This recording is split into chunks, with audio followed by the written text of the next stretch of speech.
open eyes, taste patience, do or die for creation. We on the front lines, reporting live with the dry bones. We saving lives, prophesy different time zone. Let go of pride or you die, cause your mind gone. I feel alive when I grind for my people. A black foot got the earth shook. Open up the book, take a look, get your Dr. Cook. We got time to do it, cast it down every imagination that you ever knew. Sick with it, leave your pastor sniffing. No, it ain't the flu. This word burn, yeah, this word burn deep in my chest. I must release, Lord, I gotta release all of this stress. If you don't feel it, then it's countdown to your last breath. Strive for the truth, yeah, the truth to your death. Your salvation is closer than you ever felt. On that day, yeah, the elements, they gon' melt. The soul of thunder paint a picture that you can't sell. A host of angels waiting to beam us up into the heavens. Go.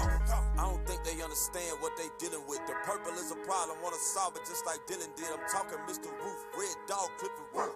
Christians gave him forgiveness, but they brothers dare shoot. That's the truth. I salute to all the warriors before us. Only mission is restore us, but our own people love horror. Slave minds still in Egypt, but no longer worship horrors. Go to Sunday service just to get to see my Caesar borders, so I had to skip the chorus. Ain't no play for these demons for whatever reason. They cleaving, I can't hang with a heathen. I'm wanted for treason, for preaching Christ. Came to save my kinfolk, but culture quiet still ain't caught the tempo. They wanna see us praise dance, but I'm trying to see the rain, man. They can't relate to all this pain, man. Unapologetic for apologetic sons of Mark Ricer. They say they wanna blitz, but it's the war. It hit like lightning and it's fighting when your faith weak. So rest with us until you can't sleep. Working for a kingdom, man, it ain't cheap. Pity words and then it started to sound like music, but I'm only justified if I do it. So I do it. It's a movie and we all about that action. Gotta get that restitution, so I'm moving with a faction. Better yet, this is my family and the Bible is our history book. I see you when it come in and take a look, then watch the nation get cooked. Huh?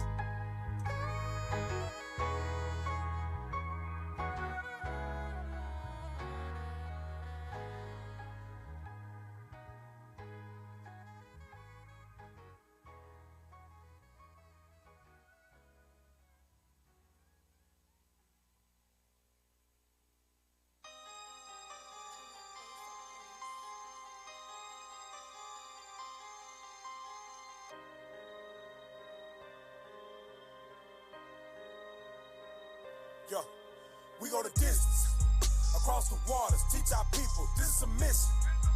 12 tribes worldwide, this is redemption. Yeah, yeah, this is redemption. This is redemption. We go the distance, across the waters, teach our people, this is a mission. 12 tribes worldwide, this is redemption. Yeah, yeah, this is redemption. This is redemption. We on the base, Sierra Leone, I'm on a flight. How about the plane? What is you saying? Israel unite. Think it's a game, now we ain't playing, we here to fight. Can't run away, cause we've been called, this is our plight. Got the kingdom in sight. Pack on my Bible to build up disciples, the acts of the apostle, we back. Choosing the ministry over necessity, we got our people on track. Passport, nah, I need a new one, ain't got no more room to stamp. Exalt our voice, preach the kingdom till our lung collapse. I got so much to do, I got so much to prove. Taking my body, putting it under subjection, till eat them under my boot. They the target, cast it down, yeah. Angels got them in scope, raising up the 12 across the globe. Now your freedom revolt. The distance, across the waters, teach our people, this is a mission. 12 tribes worldwide, this is redemption. Yeah, yeah, this is redemption. This is redemption. We go the distance, across the waters, teach our people, this is a mission. 12 tribes worldwide, this is redemption. Yeah, yeah, this is redemption. This is redemption. We go the distance. Prophets, cover the smoke, you get a forest fire. Big preachers, you don't believe them, cause you know they liars. Big process, you gotta trust it. Proverbs 3 and 5 them precepts. Line upon line upon line upon line, and I give it the best of me every single time with the finesse. See that I'm blessed, I look at the heaters and see that they stress. Teaching you cap like Mitchell and Ness, you better adjust. Find a script like it got it addressed. This the house of the Israelites, God sign, not Gemini.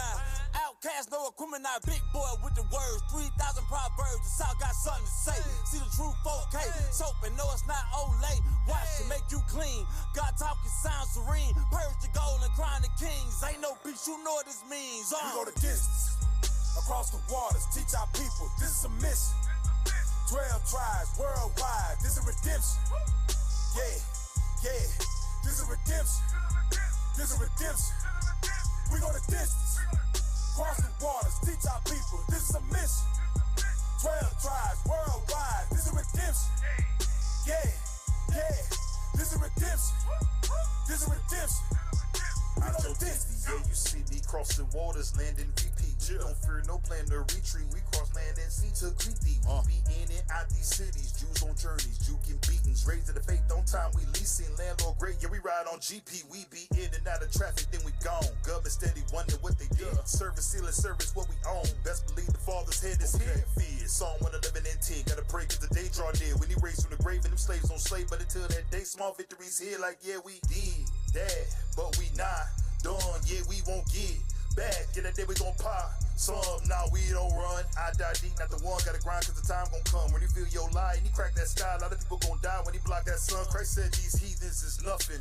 Wouldn't eat them on blast. I dare these demons to open fire hill. Hold up, D. Yeah, they all gon' see. Try to defy like pistons. I'm not missing. This my mission. Named the redemption, ain't playing no victory. Made me vicious. Yo, we go the distance. Across the waters, teach our people, this is a mission. 12 tribes worldwide, this is redemption. Yeah, yeah, this is redemption. This is redemption. We go the distance.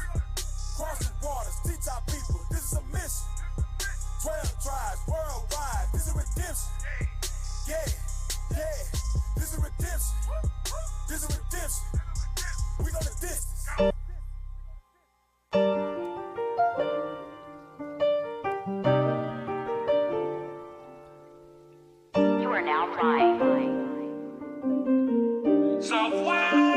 Applying pressure to the pedal breaking. Lord know we dedicated. Revealing truth to our people, we been miseducated. Great awakening taking place and they can't decimate it. Truth serum that can't be replicated. Get medicated, this that Psalms 107 ain't it? We got this truth and can't keep calm. On the corner dropping bombs, can't be detonated. Jump from coast to coast like LeBron, but we never traded. Got the breath of life in my lungs, I'm resuscitated. Precepts, the only P we pushing in this heat. Hitting harder than the desert eagle bullet. Hit the earth with the line. Let it sink and we gon' hook 'em. We had idols in our mind. Heard this word and we forsook 'em. All in Memphis, no more rent. We raising up to 12. They say the truth hurts, so we labor and travail. From NYC to Houston, from LA to Riverdale. Talking truth, taking the kingdom in the gates of wicked hell. Can't fail. I ain't got my foot on the brake. Truth got my mind, I'm feeling renewed every day. Giving sight to the blind, it's something we do every day. And I don't care if what I'm saying make you feel away. Yeah, let's talk truth. Let's talk about it. Let's talk truth. Let's talk about it. Let's talk truth. Yeah, hear what I'm saying. Let's go inside the book. Let me go make it plain. Welcome back to another week of Let's Talk Truth. Today you got myself, Officer Emmanuel, to my right, Officer Jeremiah. to my left, Officer Hezekiah. to his left. Officer Zachariah. All praise to the Most High. Today we exposing America's hate campaign against the Israelites. Right. All right? So I ain't gonna lie. Today gonna be, it's gonna be a lot of history. A lot of us, I know coming up in school or just in general from people that was older than me or whatever, I wasn't told about a lot of this information and a lot of this stuff that happened not too long ago in the United States of America against our people. Right? Long after, per se the plantation and the chattel slavery, the severe oppression that has been done unto our people is still occurring. You understand? Right now we are entering, or we are at the brink, or we really in the midst of COINTEL 2.0. COINTELPRO 2.0, excuse me. And a lot of people don't realize it. A lot of people don't understand it's happening right under their nose like it was happening in the 50s. But, you don't know till after everything hit the fan. And this time, the after everything hitting the fan is going to be Christ returning and burning everybody that didn't believe. So, Lord's willing, this right here, I ain't going to lie, it's going to be more of a class. You understand? But after this right here, Lord's willing, this register and click in your mind, and you start to understand and really believe and comprehend what you're witnessing with the Israelites. You understand? That's right. We are a big deal. We are the real deal. Yeah. I pray y'all understand that. All right, but give me Psalms 85 and 11 to open up. Read that. Yes, sir. The book of Psalms, chapter 85 and verse 11.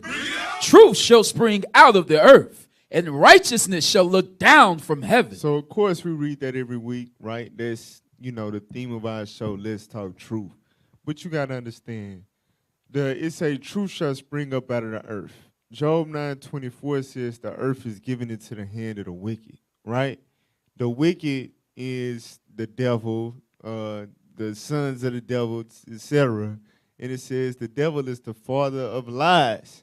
The earth is being controlled by the wicked who is able to obtain and retain their power by spreading lies and causing the masses to believe lies.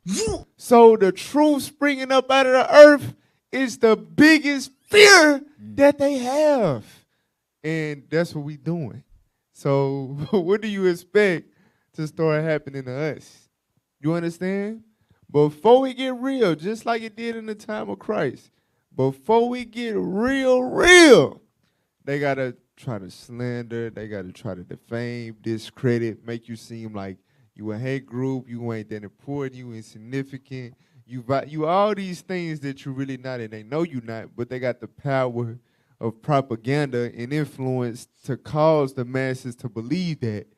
But it won't be stopped, and the truth continues to go forth.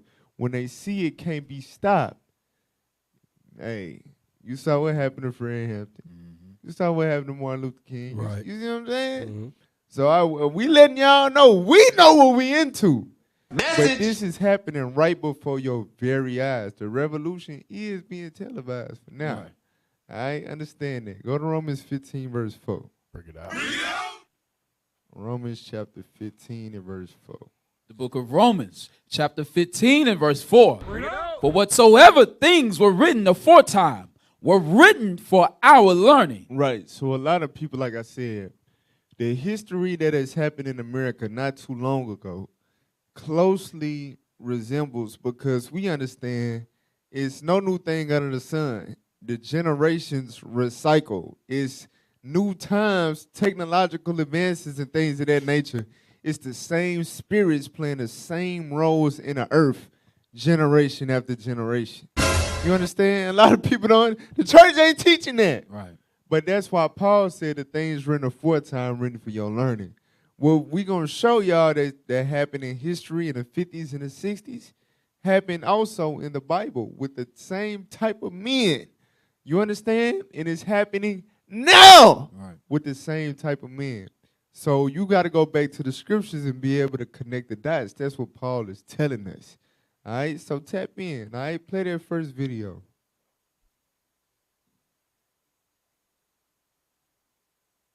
Bring it out.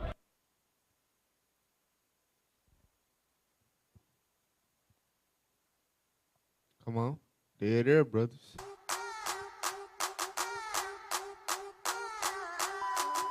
The report identified black identity extremists as a threat to law enforcement. Critics say the report is eerily similar to the FBI's 20th century counterintelligence program. COINTELPRO was an FBI operation established in the 50s by J. Edgar Hoover to target African Americans who were fighting for justice and equality. He targeted Dr. King, he targeted Malcolm X, and over 80% of the targets of COINTELPRO were members of the Black Panther Party. At the height of COINTELPRO, activists and community organizers were targeted. These include current Congressional Black Caucus members like John Lewis, Bobby Rush, Emmanuel Cleaver, and Barbara Lee. The church committee in the mid-70s held hearings and determined that many of the actions and activities of COINTELPRO were really unconstitutional. What you've described is a series of illegal actions intended squarely to deny First Amendment rights to some Americans. How shall we ensure that it never happen again? One of the similarities that I see are that it's based on race. You know, COINTELPRO definitely targeted African Americans, Black identity extremists, which Attorney General Jeff Sessions has put out, targets African Americans. When it was brought to our attention, we immediately contacted the FBI director and had a very forthright meeting. I specifically asked him, how do they identify black identity extremists? Who are they? And there was no answer to that. We still don't know who's a black identity extremist. Pause it. All right. So you got this thing in a political system or whatever called the Black Caucus, right? So they got some type of voice when these certain things get proposed in Congress or whatever, something like that. I'm not a politician, so I may not be specifically on point or whatever with my terminology, but as you can see, you have this thing called the Black Caucus, and they holding this, right, yeah. They holding these white people that's trying to bring forth these terms that incriminate people or whatever for their beliefs and identify them derogatorily as black identity extremists. They're like, what the hell is that? What are you talking about? You know what I'm saying? What is a black identity extreme? How are they a fear? How are they affecting the world to where we got to pass laws and bring this to America's legislative attention? Like, what is a black identity extremist? They can't even say what the hell they is. You understand? Why? Because it's about us. You understand? Right. It's about us. And they don't want to, they afraid right now, just how when you read about the scriptures, how the Pharisees or whatever, they'll come and attack Jesus to try to catch him in his words, and they will want to lay hands on him, but for fear of the people, they would refrain. You understand? That's why it took 3 years, and they had to get the false witnesses with the false accusations or whatever to finally capture him. And they had to do that out of the midst of the masses when they was in an undisclosed location. You understand?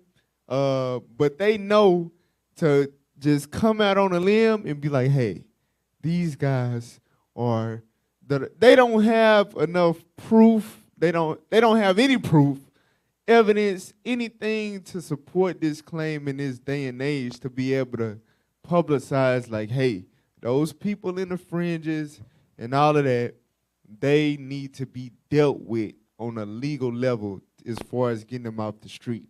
So they got to use smoke screens and weird little terminology and try to subtly pass laws and things of that nature to try to get us in a slick manner. You know what I'm saying? But the Black Caucus has sense enough not to go for that. Like, oh no, there, look, this don't smell right. This don't taste right. You know what I'm saying? Hell no. Go back to the video. The FBI to destroy the Communist Party from the inside, including having agents sending threatening anonymous phone calls, having the IRS constantly audit them. Come on now. Play the video. No answer to that. We still don't know who's a black identity extremist. A lot of activists around the country are very concerned that we're getting ready to repeat a very sad chapter of our history, where people who are rightfully protesting what they consider to be an injustice in their community, which is their relationship with police officers, are now being targeted and labeled as extremists and are going through periods of surveillance and harassment. As a community worker, I attended many Black Panther Party functions. I was part of the breakfast program. We registered many people, the African American community and others, to vote. Well, the FBI during COINTELPRO would try to turn members of the Black Panther Party against each other. Agent provocateurs were placed within the party to try to sow dissent. I was the coordinator of the Illinois chapter of the Black Panther Party. In December 4th, 1969, Fred Hampton and Mark Clark, two members of the Black Panther Party, were murdered. And they put an informant, William O'Neill, planted him inside the Panther Party.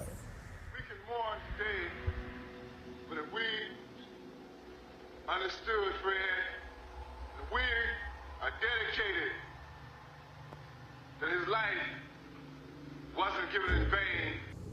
The National Director of the FBI said that the Black Panther Party was the #1 threat to national security of this nation. And that created the condition for law enforcement agents all across this nation to go after Panther. So I want y'all to pay attention to the terminology that's being used, that was used in history. It's crazy. They said that the Black Panther was the #1 threat against American society. And they was unifying people. They was unifying people outside of just black people. You know what I'm saying? And they said they was the #1 threat. And we gonna get into exactly why. But that's what they would put out. But they knew in their heart it was a whole nother meaning to that. You understand? And it was basically, it goes back to the perpetual hatred they have against our people. You understand? They know us uniting and coming together and doing our own thing. Right. It won't result in us doing a direct attack against them. But it's spiritual. Right. Our uprising by default, equals their downfall. You know what I'm saying? Because the reason why they up is because the people of God are down and in sin. If we unite in righteousness, they know inevitably their kingdom is coming down. They understand that spiritually. So on a carnal level, they have to do these certain tactics to keep black people stupid and confused and to turn the masses against them in an effort to hinder us from achieving these things. Hey, message! You're right on that because, it goes back to, like Willie Lynch. It's all about dividing and conquering. So if we are divided, if we ain't in unison with one another, they know that, hey, we're going to stay up on top. We're going to be above them anyway. They ain't going to be able to come together and on one accord because we got them, So now with the Black Panther Party, they up trying to unify them like, man, like, look, man, let's do this. Let's do it like this. We're gonna come together as black people. We all one. But hell no. They ain't want that. So hell no. Like even to today. That they did, in some sense, we ought to be thankful because that put in writing for everybody to see we're still in the eyes of so many, nothing but a bunch of work. Was I surprised? No. I fully expected it to happen. Now the question is, how do we deal with it? People need to get to their members of Congress and get them a copy of this report and hold their members of Congress accountable. In this day and time, they could really stop and halt the progressive movements that are taking place in the country. And I think with Black Lives Matter, with the Dreamers, with all of our millennials and what they're doing, they deserve to be out there and to protest and to engage in petitioning their government to right the wrongs of the past. Those of us who've been around, who saw COINTELPRO, really know the risks and the dangers, and so I hope that people really believe us that this happened, because this is COINTELPRO 2.0. So, all right. So pay attention. They said this is COINTEL 2.0. Them trying to push this black identity extremist narrative is COINTEL 2.0. Now, like I said, publicly, on them large scales and all that, they try to, Black Lives Matter movement and all that. But when you go to the websites and when you go to the list that they put together of who are black identity extremists, what groups do you need to look out for and be afraid of? Who they got up there? Us. You understand? Us. So they don't want to, it's like I got to be meticulous with this because I don't want to give them too much publicity for the people to really look into them and believe. Right. Catch on and see what's really going on. So I only want people to have access to them if we know it's in a complete negative light. You know what I'm saying? Not just on a accusation type of level. So they try to use Black Lives Matter and stuff like that for the pilots of that. But it's COINTEL 2.0 is directed primarily against the Israelites. It's no doubt about it. We're gonna show y'all that. Go to the next video.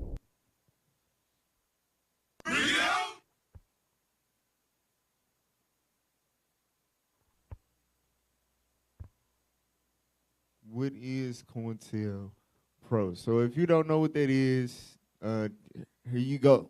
All right? Historically, play that video. Obviously no friends of the Cold War FBI. Some of the techniques used by the FBI to destroy the Communist Party from the inside, including having agents sending threatening anonymous phone calls, having the IRS constantly audit them, and sending in forged documents to sow dissent among the party's ranks. You'll come to notice that— Stop. So, during that time in the 50s, right, earlier, America was in tour with the Soviet Union, all right? And it's telling you America's tactics, or the FBI's tactics, to circumvent the Soviet Union, right? They would do things in an effort to infiltrate and sow dissension amongst those parties and amongst their ranks, to get them to turn against each other, basically to destroy them from the inside. That's the ultimate tactic, because America is scary. They are prideful, but they are very fearful. You understand? They scared of people dropping bombs over here. They are very afraid of that. You understand? So they have their pride, but they are very, very fearful. So the tactics that they do is like a little scary dude. I ain't gonna square up with you. I'm gonna sneak you. That's how they do. All right, go back to the video. So it started, the FBI little tactics or whatever, the illegal stuff that they really was doing, I guess you could say started out against the Soviet Union, then they transferred their energy, directed their energy towards us. Message! Play on. that this is a running theme among the COINTELPRO projects, using psychological warfare tactics to turn groups against each other and alienate their members. To this end, literally nothing was off the table. FBI agents infiltrating meetings and posing as members to cause conflict, intelligence gathering for blackmail and extortion, and even spreading rumors to increase the tension. Though compared to just how horrific and violent their methods would later become, some blackmail and rumor spreading is pretty quaint. While the Communist Party was a perfect training ground for refining their domestic espionage techniques, the activities that would make COINTELPRO infamous were perpetrated against civil rights groups, starting in the late 50s and continuing through the 60s. Dr. T.R.M. Howard, a prominent black surgeon, entrepreneur, and civil rights leader, was critical of the FBI's inaction on a number of infamous hate crimes, including the murders of Emmett Till and George Washington Lee. This prompted Hoover to turn the dangerous attentions of Sullivan and his FBI cronies to black civil rights groups, starting with the Southern Christian Leadership Conference, on the grounds that they were supposedly hotbeds of subversive communist activity. The Southern Christian Leadership Conference was just the tip of the iceberg, though. During their 15-year heyday, COINTELPRO would infiltrate and attack the Black Panther Party, anti-Vietnam War organizers, feminist groups, environmentalist and animal rights groups, the Nation of Islam, the Young Lords Puerto Rico Independence Group, and the American Indian Movement. In their very minor defense, they also did take on the Ku Klux Klan, but when you need to compare yourself to the Klan to have moral high ground, you're not doing well. And Perhaps then, pause, That's crazy. because later, I believe this video is going to show how they were more lenient towards them and the attack to them, and they worked with them. Yeah. They didn't just go against them. They worked with the KKK, and they were more lenient. And the agents or whatever that they had in the KKK would do the crimes, burn the houses and churches down, would people do the violent acts, but they would have immunity. So they comparing us, or the Black Panther Party, to the KKK.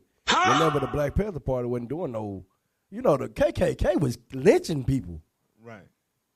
So, but they comparing them a organization that wasn't doing no crime, but trying to bring the people together. Basically, it's more of a defense mechanism. Like, y'all can't say that we were just racist and going after niggas if we went after the KKK too. So that's the whole point of them doing that. But like I said, it wasn't the same at all. It wasn't on the same level at all. Dang. Go back to the video.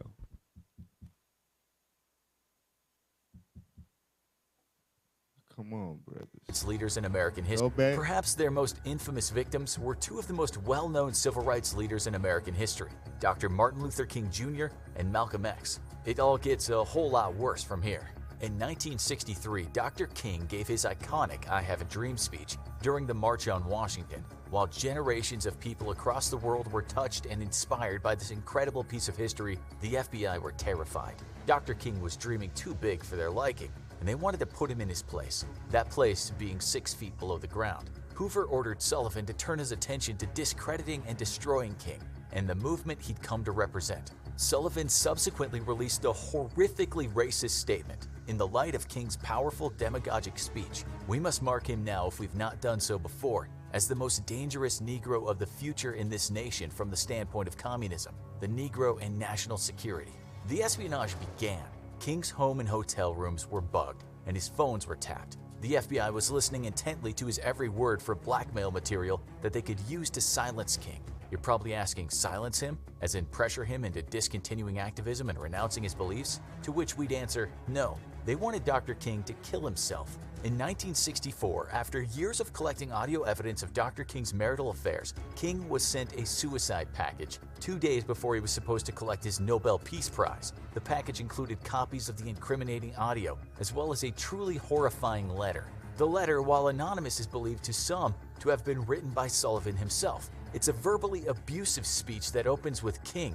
In view of your low-grade, abnormal personal behavior, I will not dignify your name with either a Mr. or Reverend or a Doctor, and your last name calls to mind only the type of king such as King Henry VIII and his countless acts of adultery and immoral conduct lower than that of a beast. The letter almost reads like the cruelest internet comment you've ever seen, complete with a plethora of personal insults and spelling errors. And much like an internet troll with a serious mean streak, the letter ends by attempting to pressure Dr. King into committing suicide. It reads, King, there is only one thing left for you to do.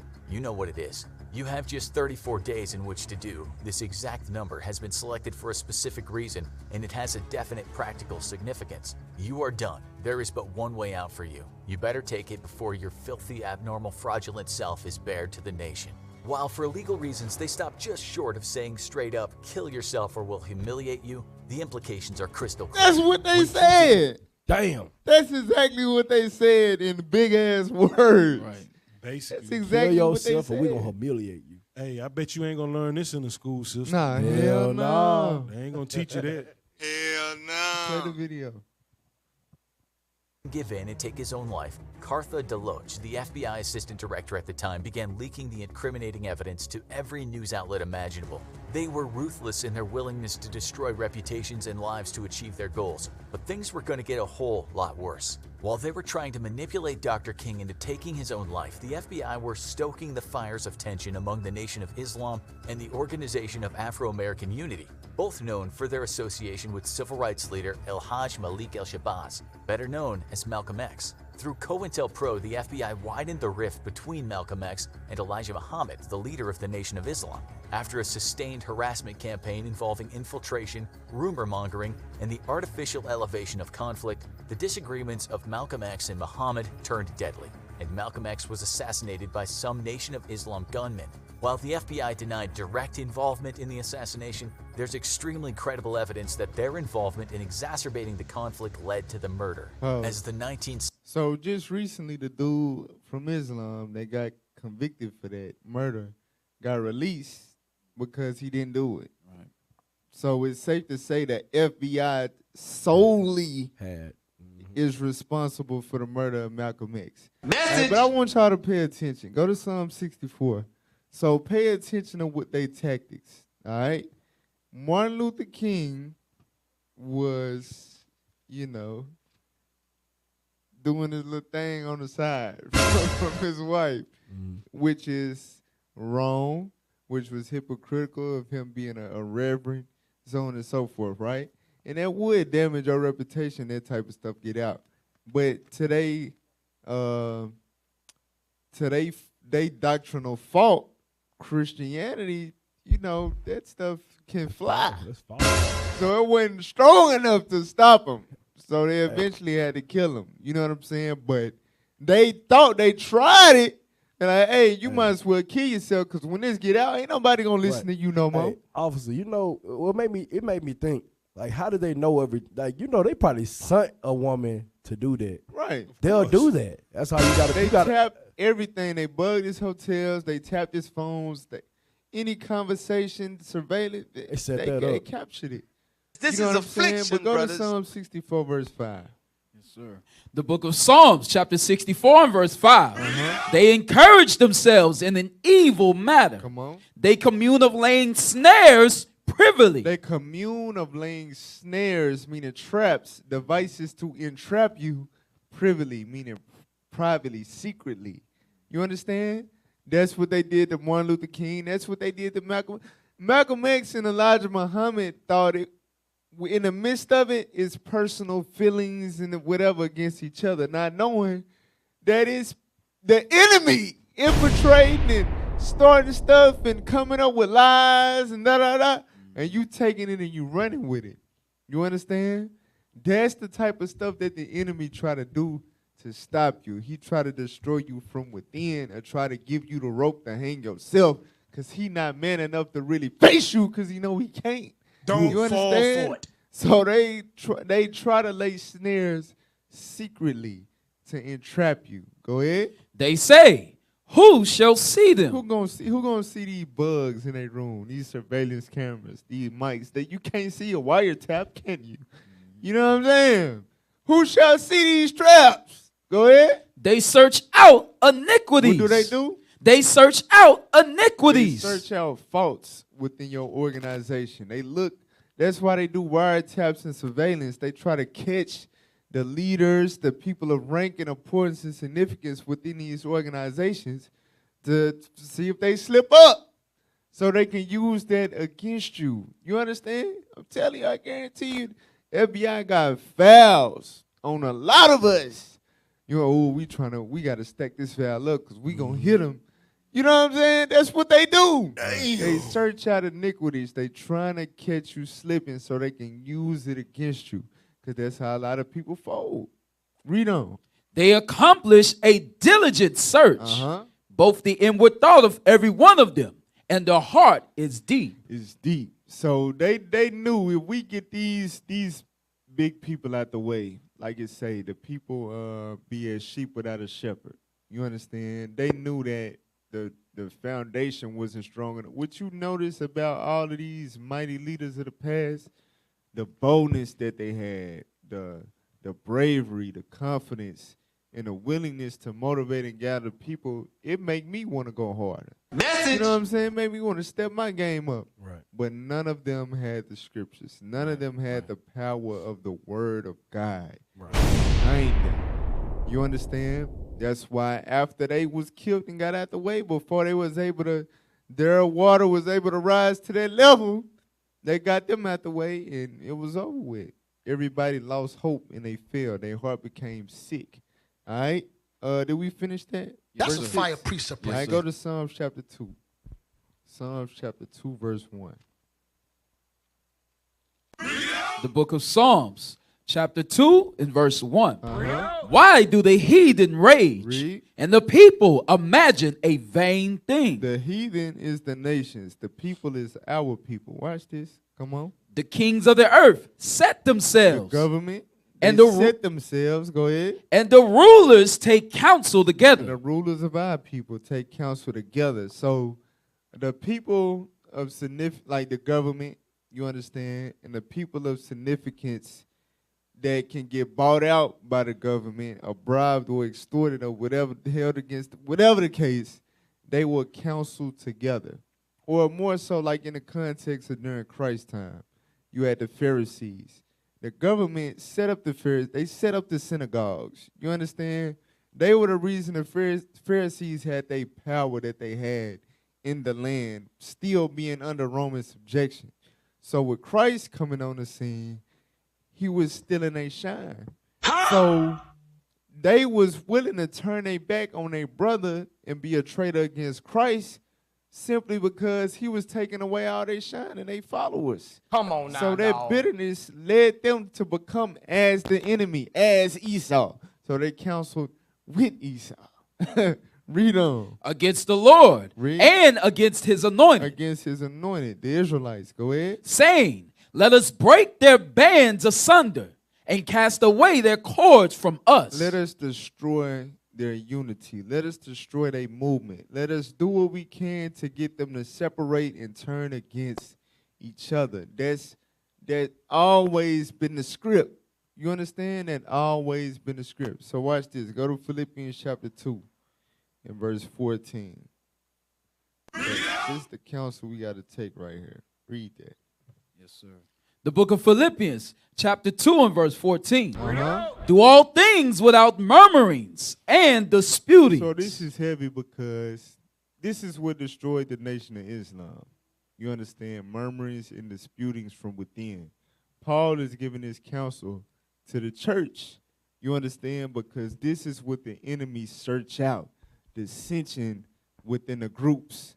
You understand? So they can use that to destroy you from within.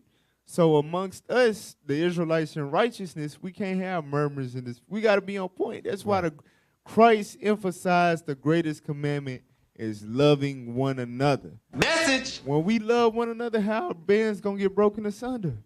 They going to have to take us out. They going to have to physically kill us all. And it's not happening. You understand? For real, but read on.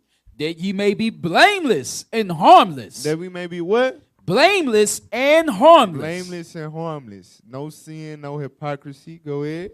The sons of God. Read. Without rebuke. Without rebuke. In the midst of a crooked and perverse nation. Y'all see that? Paul on point. This was the problem with all of the great movements of our people before us. You understand? They were not blameless and without rebuke. You understand? So they had alleyways for the enemy to lay snares privily and actually fall in those snares. For real. And you see that with the tactics. That's exactly how NOI got destroyed. They act like they steal something, but they just got jailhouse prominence. They don't hold no weight out here for real in these Stop streets. the cap. Right. You know what I'm saying? For real. They got jailhouse prominence. That's it. That's it. All the Black Panther Party, Martin Luther King, the Civil Rights Movement, all that stuff ended because they were not able to be blameless and harmless without rebuke. They was not in line with the scriptures. Right. You understand? But was that it on that? No, sir. Go ahead. Among whom ye shine as lights in the world. Among whom we shine as lights in the world. All right, go back to the video. Hey, let me get a scripture real quick, officer, because I thought about something you said, about how they search out iniquities, and when you dealing with a man of this magnitude and you not right, they gonna find a way to get some dirt on you. But not only that, they not gonna rest till they get you. Give me Proverbs 4:16. This is what y'all got to understand about this man, this nation of people. Read. Yes, sir. The book of Proverbs, chapter 4, and verse 16. For they sleep not, except they have done mischief, and their sleep is taken away, unless they cause some to fall. So guess what? They not going to sleep till they get you. You know what I'm saying? When you dealing with a man that's willing to sacrifice his sleep, they not even going to get no rest unless they got some dirt to get on you. They done figured out a way to destroy your organization. Right. You in your bed sleeping, you think you got things together, and this man is conjuring up evil against you. Hey, get that in Judah 5:20. That's a fire precept right there. Judah 5:20, because that's what their mission is. Like right now, for our people that's watching, you so-called blacks, Hispanics, and Native Americans, you know what I'm saying? Y'all got to understand, this is their mission. Their mission is to keep you destroyed. That's why you see your Facebook, like they do everything off your what you previously watched. If you looking at this or you looking at that, they gonna make sure, hey, your Facebook, we're gonna keep pushing this in your face. You might be like, I want to stop looking at that. Now we're gonna bring it back in your face. Why? Because they want to go ahead and put the evil communications on you, so that way you can stay in sin. Read what you got. The book of Judah, chapter 5, verse 20. Now therefore, my Lord and Governor. So this is what they said one to another. This is what the nation said. They said, therefore, my Lord and Governor, read. If there be any error in this people. They said, if there be any sin in this people, in the nation, in the children of Israel, read. And they sin against their God. And if you sin against your God, read. Let us consider that this shall be their ruin. They knew that if they caught you in the midst of sin, they strategically used their crafty counsel to put you in sin. Guess what? They knew it was going to be your ruin. Read. And let us go up, and we shall overcome them. They knew that they was going to be able to conquer you. That's how you see Black Panther was conquered. That's how you see, you know, the movement that Martin Luther King was pushing. That was to naught. Read on. But if there be no iniquity in their nation. But this is what you see, what the Most High is trying to bring out today. But if there be no iniquity in the nation, read. Let my Lord now pass by. That's why we try to establish everything on the laws of God. So that way, why? We know the Most High going to defend us. Read on. Let's what? Lest their Lord defend them. Because that's what we trying to do. We want the Most High to defend us and get us out of this condition. That's right. Go back to the video. 60s drew on, the FBI intensified its COINTELPRO operations against prominent civil rights groups, Dr. King and his associates in particular. This project was known as COINTELPRO Black Hate. According to a 1968 FBI memo, they feared that Martin Luther King Jr. was becoming a kind of messiah figure and would unite the various disparate civil rights groups into a force that could truly be reckoned with. If Dr. King ever decided to reject nonviolence and lead to an armed revolt, they would be in serious trouble. King was public enemy number one, but prominent members of groups like the Black Panthers weren't far behind. All of them had to go. The FBI concluded with numerous police departments in cities with considerable Black Panther presences, including San Diego, Los Angeles, San Francisco, Oakland, Philadelphia, and Chicago. They would coordinate raids into the homes of Black Panther members without warrants, during which many of said members were shot dead by police. One particularly infamous example is the assassination of Chicago Black Panther Party chairman Fred Hampton. On December 4th, 1969, Hampton was drugged and incapacitated by deep cover FBI infiltrator William O'Neill. A Chicago PD tactical unit then entered his home at the FBI's behest and murdered Hampton in his bed in cold blood. No crime was too cruel and no tactic was too underhanded for COINTELPRO. With the help of colluding police departments, the FBI was able to launch a brutal harassment campaign against figures in the world of leftist politics and civil rights. Specific individuals. So just think about the William O'Neill, like what we just brought out about they search out iniquities, right? William O'Neill was a criminal facing a sentence. And it was like, hey, we could send you to jail for a long time. Or you could help us take down this organization. Become friends with them, get close with them, and et cetera, et cetera. Get that real quick in Isaiah 28, verse 15. This what happens. This be the downfall of a lot of us throughout history. And, you know, the name of the movie was Judas and the Black Messiah. It happened 2,000 years ago with two black men as well. Judas Iscariot and Jesus Christ, the Black Messiah. Message. You got people that are sell out. You know what I'm saying? And they don't understand, like, once you make that bed, you gotta lay in it. And the brother, he didn't know the extent to which he would have to go. But once he was in that deal, he couldn't go against the grain. And hey, I need you to do this now. I need you to drug him now. I need you to da-da-da. And he not realizing that he's setting up the death of the man who thousands of people all around the country depend on to lead them. You understand? Damn! And single-handedly was the main force in the destruction of one of the most important movements for our people at the time. Judas Iscariot, when he realized what he done, who he got set up to be murdered, he had to off himself. William O'Neill did the same damn thing. Because this is what happens when you do that. Read. The book of Isaiah, chapter 28 and verse 15. Because ye have said, we have made a covenant with death. That's why they end up killing themselves. Because you might as well, you make a covenant with the enemy. You counsel together with the enemy to take down people that's trying to unite your people. You making a covenant with death. Go ahead. And with hell are we at agreement. You in agreement with your captivity because that's what these movements will lead to, us getting out, unifying, and get the hell up out of captivity. You understand? But you at agreement with hell. You want to stay here. You comfortable with whatever they give you. It suffices you. Go ahead. When the overflowing scourge shall pass through, it shall not. When them rays pass through, when the persecution come, go ahead. It shall not come unto us. We gonna be good because we made a deal with the enemy. We safe. We got immunity. Go ahead. For we have made lies our refuge. We've been pretending and faking it to make it. Go ahead. And under falsehood have we hid ourselves. You see that? Yeah, shalom, most high in Christ bless, brother. Go home. You a damn New York Yankee. Come on, you know what I mean? For real. You a regular damn basketball Negro. You know what I'm saying? But under falsehood, many people have hid themselves covertly, undercover, agents. You understand? This is what has destroyed many of the mighty organizations that our people had in history. Go back to the video.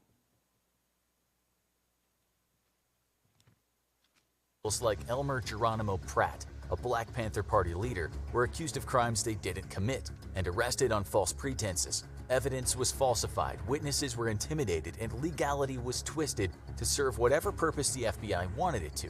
Pratt spent 27 years in jail for a fallacious murder charge just because he was a member of the Panthers. Members of the KKK, like Gary Thomas Rowe, were kept on the FBI payroll as informants, while still committing atrocities like the 16th Street Baptist Church bombing. And this wasn't an isolated incident. Under COINTELPRO, it was clear that the FBI preferred hardline white supremacist groups to black liberation movements. They funded and supported former members of the 1960s far-right group the Minutemen in their goal to create this secret army organization, essentially a militant terrorist cell that fought against civil rights groups with tactics of intimidation and outright violence. Hundreds, if not thousands. So the FBI, like he was saying, with trying to use them going against the KKK as a defense mechanism. Like, we don't just hate black people. These people funded, assisted white, real terrorist groups in their violence against civil rights movements to stop us. Wait a minute. Meaning they helped white people kill us, lynch us, burn our houses down, torch our streets, etc. And all that stuff you see them doing against us, the physical harm and all that, killing us, murdering us, the FBI had their hand in that. Go back to the video. And this was listen, like they just said, one dude did 27 years, right, for something he didn't do. If he got 27 years in 1969, that means he was still in jail when I was born. Let the bomb go off in your head. So I was alive when people were still suffering from the injustice, the racism within the American government. And I'm a young man. Right. You understand? So this is not, oh, you guys always talk about slavery and get over it. This just happened. Right. This just happened. And it still happening. So it's happening in our lifetime. Yeah. Go back to the video. Thousands of potential enemies of the FBI were spied on with everything from wiretaps to direct stalking techniques. They even teamed up with the CIA in 1967 as part of their own domestic spying project, Operation Chaos. The COINTELPRO reign of terror would consume the whole decade, a decade mostly known for flower power, free love, and imported British rock. The whole program was so sprawling that even figures like James Baldwin, Ernest Hemingway, and Muhammad Ali were on their list of enemies. Incidentally, Muhammad Ali ended up being a major force in the end of the COINTELPRO operations, as his 1971 fight with Joe Frazier acted as a form of cover, while activist group Citizens Commission to investigate the FBI broke into an FBI field office in Pennsylvania. The group stole critical files on the COINTELPRO operations and blew the lid on the whole sordid affair, leading to considerable scandals and shame for the FBI and the public eye. Within a year, J. Edgar Hoover had announced that centralized COINTELPRO operations were officially over. And while the FBI has hardly been squeaky clean since, the dissolution of the centralized COINTELPRO operations was an undeniable win for anyone who likes the idea of living in a truly free country. Of course, only a fraction of the files were stolen, and many of the files subsequently released by the FBI have been heavily altered and redacted. The fact is, we will never know the full extent of the FBI's sinister activities between 1956 and 1971. But what we do know is that the FBI activities under the COINTELPRO umbrella were some of the most terrifying and illegal in American history. Groups who were simply exercising their quintessentially American First Amendment rights were attacked, defamed, arrested, and dissolved. And the people who formed these groups were at best threatened and manipulated, and at worst murdered and pressured towards suicide. We wish we could give you a more comforting ending, but instead, we'll leave you with two questions. What are the chances that COINTELPRO was an isolated incident? And what else have the FBI done that we don't even know about? Check out FBI. Wow. All right. So basically, you would never know the true depths of what America done, and they got the power to hide it from you. They got the power to hide it from you. Go to that book. So this book right here go into depth, more depth about the FBI and COINTELPRO during that time, what they was doing against us. Put that on the screen. So the book is called Racial Matters by Kenneth O'Reilly. The FBI's secret file on Black America from 1960 to 1972. All right, go to the next page. All right, somebody read the highlighted part. Really, I want the whole, read the highlighted part, and I'm going to tell you where to jump down to. Yes, sir. One of the FBI's favorite tactics was to accuse the Panthers and other black nationalists of anti-Semitism. So what you see going on today with the Israelites, and you, like I said, they don't want to publicize us like that. So they use, when these celebrities speak out and they don't have an organization behind them, like the Yays and the Kyrie Irvings and all of that, they use them as an alleyway to attack the whole idea and thought of black Hebrew Israelites or whatever. So whether you call yourself that or not, when people see you being a black person, calling yourself an Israelite, you are a black Hebrew Israelite. That's the same thing Ye believe in and Kyrie Irving, and you anti-Semitic. It's all about your hatred for the Jews. You just don't like them and you bitter about it. Come on, you understand? Dog. So this is not new. That's the point. They were doing the same thing during the COINTELPRO era to the Black Panther Party. All right? Read that sentence again. One of the FBI's favorite tactics was to accuse the Panthers and other black nationalists of anti-Semitism, a tactic designed to destroy the movement's image among liberal and naive elements. Amongst the simple. You understand? Amongst the simple. Jump down to where it say if America choose. Brown went on. Brown went on to become well known for his burn, baby burn, and violence is as American as cherry pie. Quotes. And he was only slightly less well known for another. If America chooses to play Nazis, black folks ain't going to play Jews. Right. So he used that quote basically to say, we ain't going. You know what I'm saying? Y'all try to do us like that, we ain't going. He wasn't saying nothing directly evil against the Jews. You know what I'm saying? Like, F the Jews weak, they not the real Jews and all that. All he was saying was, y'all ain't finna do us how the Nazis did them. But when he did that, when he said that, America was like, light bulb went off. Stop the cap. The Jews, anti-Semitic.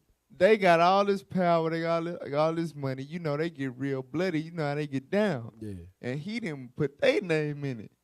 Oh, yeah, you got the mob. Now we got action. Now we got real strategy. Right.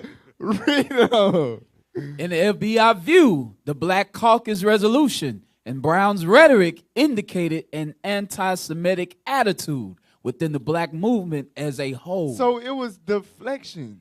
You understand? Like, what he was saying didn't have nothing to do with the Jews. Really, he was just making a point about black people standing. He trying to motivate us to stand up for ourselves. What? And they deflected it like, hold on, that's anti-Semitic. They're anti-Semitics over here. They're anti-Semitic. They're anti-Semitic. They hate Jews. Yeah, that's what they did. Keep reading. Division 5 responded by directing the field to compile all evidence of anti-Semitic activity by militant black nationalist extremists and their sympathizers. So they used that one little quote to say, this is the new initiative. Diligently search all black nationalist groups for anti-Semitic statements, quotes, whatever.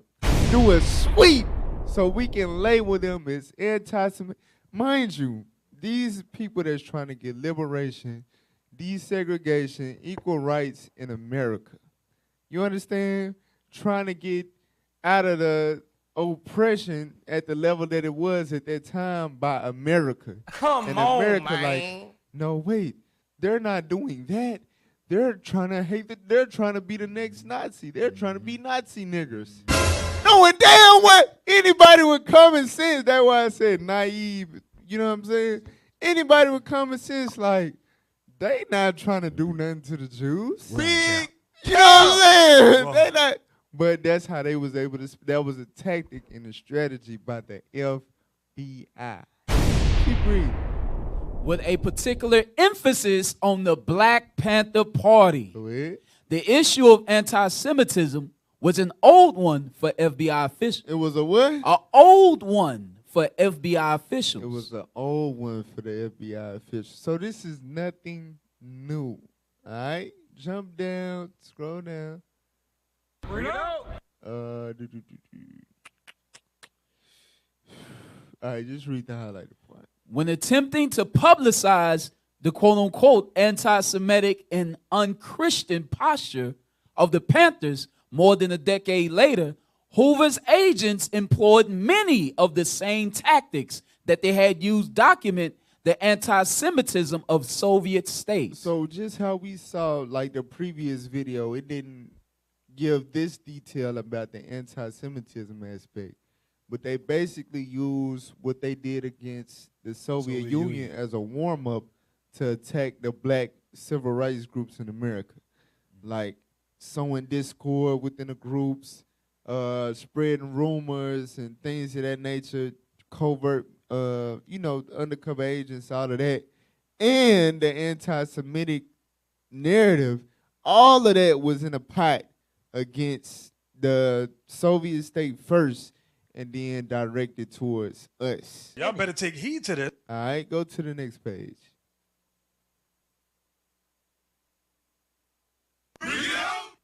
Read the highlighted part. The FBI compared Panther ideology with the traditional anti-Semitism of organizations like the American Nazi Party and the even more traditional anti-Semitism of late Adolf Hitler. So, I want y'all to understand what's going on. Let's put it in this perspective, right? I'll make it plain, make it simple. Bring it out. What America did is what America is doing, okay? These people, the Black Panthers, the civil rights groups or whatever, they was trying to get liberation. They was trying to uplift their people in the land of their oppressor, right? And the FBI painted a picture to deflect what was really going on and try to make them seem like they're Nazis. And by giving them this label, just this random ass word, anti-Semitic, that through that word and the propaganda that comes with that word, that term, and them being labeled as that, they can be painted as people that put people in concentration camps, right? Starve them out, carve their bodies up, put them in with the gas chambers and all of that. Meanwhile, they ain't doing nothing but marching and holding picket signs. The hell is this? He said, y'all. They ain't got no gas chambers. They ain't got no camps. They ain't got no type of weaponry to round up no damn Jewish people and do what the Nazis did to them. But through that label, through the propaganda behind that word, anti-Semitism, they had the power to paint them as that, to discredit them to the public. Damn, bro. You understand? Let the bomb go off in your head. Old tactics. This is what's happening to the Israelites right now with the ADL, with the CAA, with the Canary Mission. We finna get on they act. They doing the same damn thing. Hey, meanwhile, like this is the 70s and bruh, meanwhile, you still got people getting lynched. You got people getting hung on trees literally 10 years ago. You got all this stuff going on that they actually did, but guess what? Was there ever any justice behind the stuff they was doing? No. But when you got us, our people marching, wanting equal rights and stuff like that, now they want to say, "Oh, y'all are a hate group. Y'all are just as bad. In fact, y'all just like Adolf Hitler. Y'all trying to do the same thing to us. Come on, man. It's evil, wicked as All hell. that's demonic, evil, and lies. Nehemiah chapter 2, verse 10. This is what it is. Bring it out. Nehemiah chapter 2, verse 10. The book of Nehemiah, chapter 2, and verse 10. When Sanballat the Horonite and Tobiah the servant, the Ammonite, heard of it, it grieved them exceedingly. When they heard that Nehemiah was granted the ability to take brothers and sisters to go and rebuild the walls in Jerusalem, right? Rebuild, basically a rebuilding movement of the Israelites. When they heard this, it grieved them. Go ahead. It grieved them exceedingly that there was come a man to seek the welfare of the children of Israel. Y'all see that? That's what it does to the enemy. It hurts their psyche. Like, damn, they have a black Messiah. You understand? They got somebody trying to stand up for them. That's why they had to kill Fred Hampton. That's why they had to destroy Malcolm X. That's why they had to kill MLK. Damn. He is going to give them people hope. We don't need that. We need them to be slaves. Right. We need them to be compliant. We need them in subjection. And this nigga finna ruin it. He finna get them people that start doing well for themselves. You understand? Message. It grieves the enemy. That's why they would make a whole FBI operation paying people to go and infiltrate and pretend and undercover and spy and kill. You understand? They would go to them levels to stop the welfare of the children of Israel. Boy, ain't no way, boy. That's some hatred right there. That's some hatred. Go to the video. Hey, they need us to keep rapping. Right. Yeah. Keep dancing and cooning. Stop the cap. It's niggas that's saying in their songs like, yeah, we was on that block that day when y'all was doing shooting that video. We slid. Y'all know what happened. Like what? They describing murder scenes. Right. Saying that y'all know who did it. Da da da da. Like, come on now. That ain't. Why the hell they ass not obliterated by the FBI by now? You a whole nigga. It's a strategy. So they were like, hey, you know what? One day they might end up seeing this stuff. And guess what? You remember how the tactic they use against old boy? Oh, you remember you said you was on the block spinning. Ain't you with them IUIC folks? Or ain't you with these groups? Nah, they don't give a damn about niggas killing niggas. That's the thing.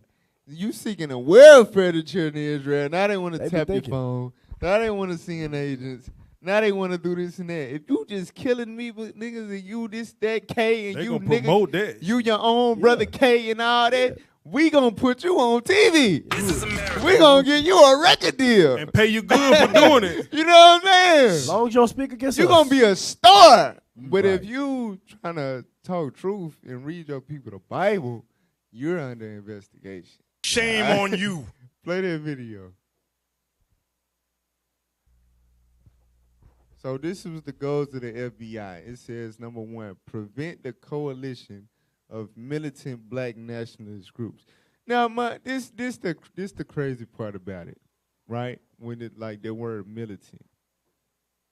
When you are like when you put black in front of that word militant, it for some reason causes fear and discomfort. You understand? But every country has a military, including America. There's nothing wrong with being militant because being militant means you're disciplined. Right. You're in order. You understand? And you are serious about your cause. It don't mean that you're going to kill people senselessly and stuff like that. But when you put black in front of that word, now it triggers something like, no, they must be stopped. Message. But ain't nobody stopping niggas from entering into the army, though. Right. And you know what I'm saying? The hell is joining a militant groups. Right. But you being for your people and being militant in order to discipline away, it's a problem. It's a threat. Come on now, So their dog. operation was to prevent the coalition of militant black nationalist groups. Read on. Play on, I mean.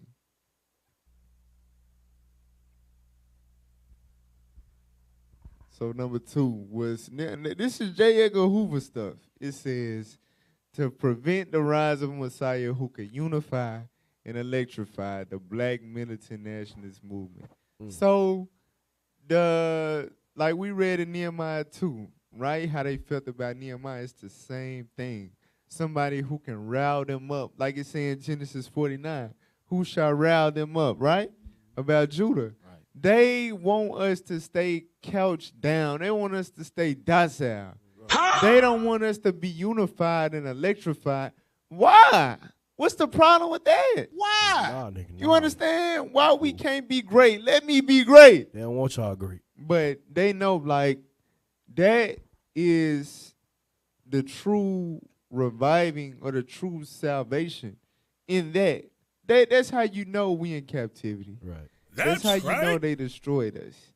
Because look at what they identified as a Messiah, a person who would unify and electrify our people.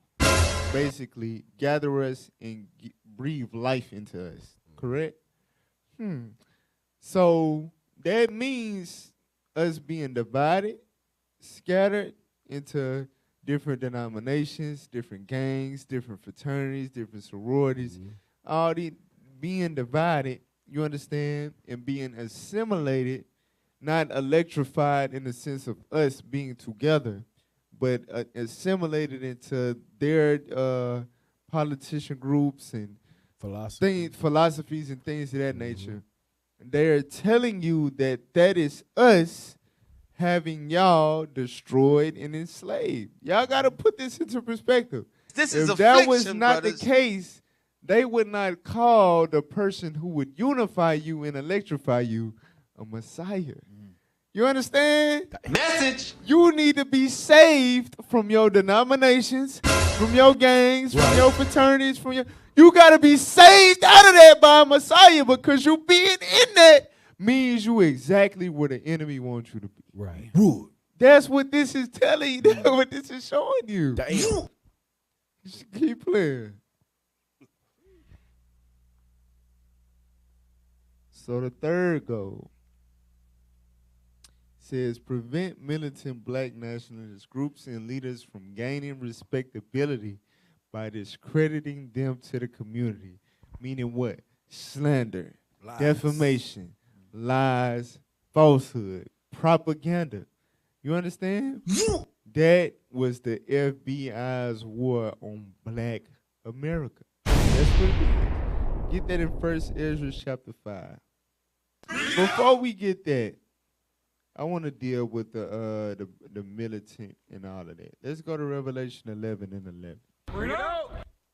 Revelations 11:11. So I'm going to take y'all, I'm going to do a circle. All right? I'm going to start where we at right now and take you down history lane and bring you right back to where we are right now. So y'all follow me. Revelation 11 and 11. Read that. The book of Revelation, chapter 11 and verse 11. Come on. And after 3 days and a half, For 350 years, the spirit of life from God entered into them. the spirit of, you see that? The spirit of life. That's electrifying.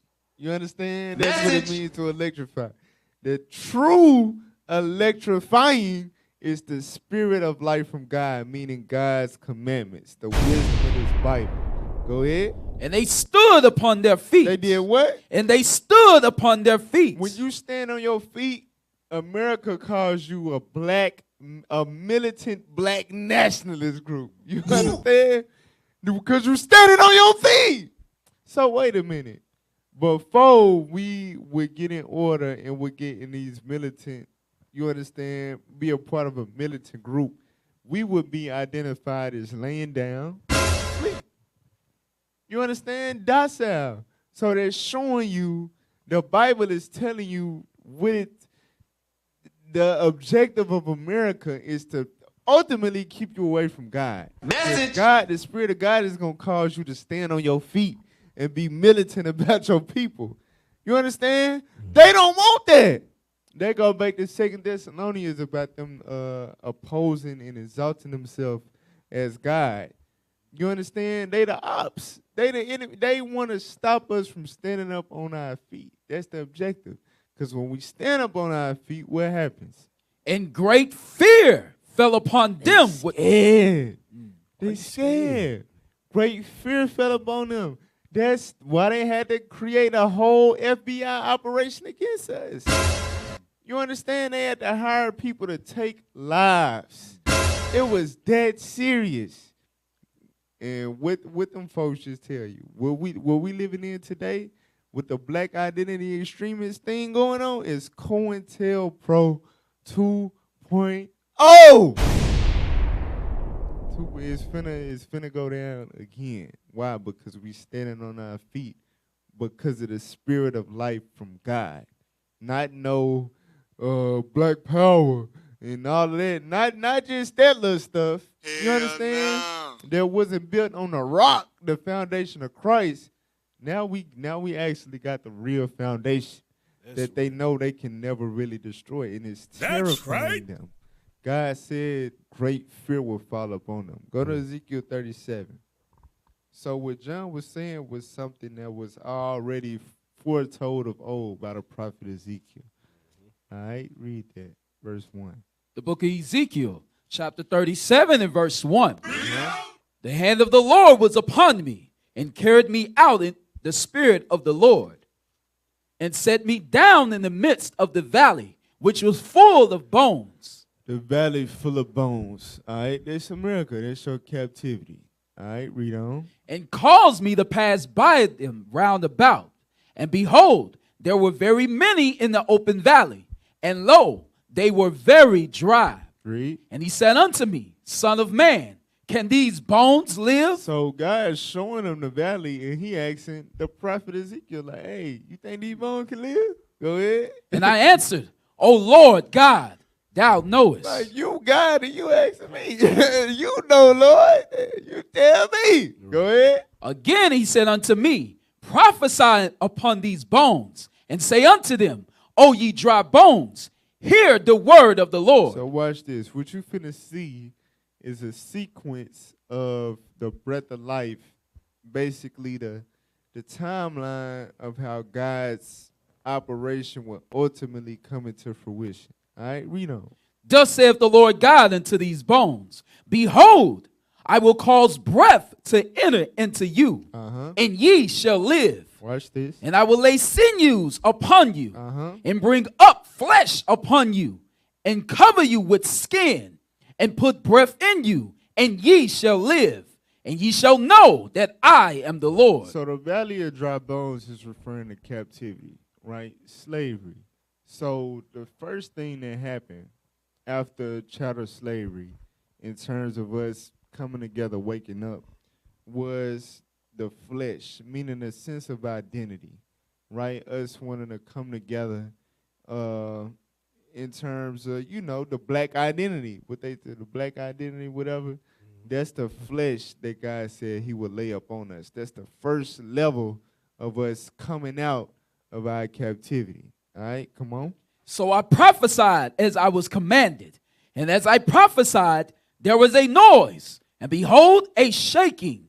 And the bones came together, bone to his bone. So when it says the bones came together, the spiritually dead Israelites in America came together, bone to his bone. And what? The not only the Black Panther Party, not only the NOI, but the AMA, Right. the Young Lords, Brown Berets. right? So the Brown Beret, exactly. The Blacks, Hispanics, and Native Americans who were spiritually dead in America started to come together, right? But it was still bones. Meaning what? Read on. And when I beheld, lo, the sinews and the flesh came up upon them. Come on. And the skin covered them above. Read. But there was no breath in them. So flesh came upon those bones, meaning pride in their identity, but there was no breath in them. So they were missing the breath, the spirit of life from God. So they were not yet at that level, you understand, of what will cause the enemy to go to the greatest extent to destroy all of us. That's what you witnessing now. And you finna see as we read on. Read on. Verse 9. Then said he unto me, prophesy unto the wind, prophesy, son of man, and say to the wind, thus saith the Lord God, come from the four winds, O breath, and breathe upon these slain, that they may live. So hold that. Get Wisdom of Solomon chapter 7, verse 24. What is the breath? These bones got flesh on them, but they don't got the breath in them. They marching, they standing strong, they powerful, they sound good, but they not it. Read that. Wisdom of Solomon, chapter 7, verse 24. For wisdom is more moving than any motion.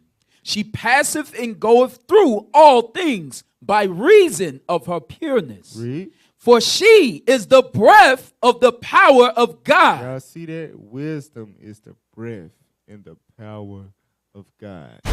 Wisdom. So that's what Malcolm X was missing. That's what Martin Luther King was missing. That's what Fred Hampton was missing. You understand? All these Marcus Garvey, all these great black nationalist movements, they really didn't know their true nationality according to God. Right. You That's understand? right. So this is the last stage of them dry bones being risen up. Watch. Go back to Ezekiel 37.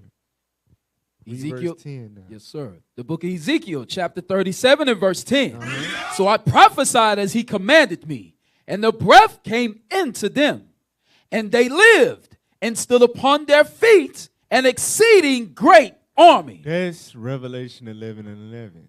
When the Spirit of light, after 350 years, after 1969, the Spirit of life from God would start to enter into them. And over time, guess what? They would stand up on their feet. But what would the enemy do? Oh, black militant, anti-Semitic, or whatever. But they know it's all of that is out of fear. You understand? Because them dry bones, they are now standing on their feet. Now they got the word of God. That's right. They understand that they the Israelites. They God-chosen people, and we must return back to God's commandments and the faith of the true black Messiah. That's Jesus right. Christ. You understand? That's what they're really afraid of. Go to Matthew 13. That's a fire precept right there. Matthew chapter 13. Matter of fact, before we read that, I want y'all to play a little bit just to see the spirit that was on these black leaders back then. All right, go back to the video. Let y'all look at the bones with the flesh without the breath. Play.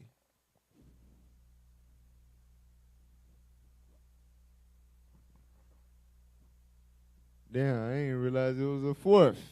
Dang. It said the final goal should be to prevent the long-range growth of militant black nationalist organizations, especially among youth. So I believe it was in a video. No, I think it was in a video that we already watched about Fred Hampton, but maybe not. But it mentioned about the young millennials and whatever. They know that that's the biggest threat. And that's why they allow, like you mentioned about the young rappers and all that, all the acronym rappers, NBA, OTF, YNW, ABC, EFG. You a whole nigga. They kill each other. That's what they want. That's what they push. That's what's flooding the algorithms. And that's fine because they are the last hope. Right. If they grasp what our elders putting down, it's God. Trouble. It's trouble. It's trouble. Yeah. Ain't that what It's gonna be Bernie trouble. Mac said? Trouble. Gonna be trouble. You understand? They know that. Right. So remember that too. Remember that point. All right. That's the same thing with the Canary mission. All right. Play the video. Excerpts from the FBI COINTELPRO doc. People. That's right. They don't give two damns about us, and all of us always turn around worrying about what's good for America, what's good later for America, what's good for black people. Now, know what they're going to say? Not guilty? Because no one saw them pull the trigger? I'm tired of that. Don't bow down anymore. Hold your heads up. We want our freedom now. I don't want to have to go to another memorial. I'm tired of children. I'm tired of it. Got to stand up. We must also You can hear the pain in their voice. You know what I'm saying? Like, it's crazy the job America has done to rock us back to sleep after we got there. You know what I'm saying? We was there, like emotionally, like we did not want this for our people. We was tired of going. We was tired of being oppressed here. Right. And they killed the leaders.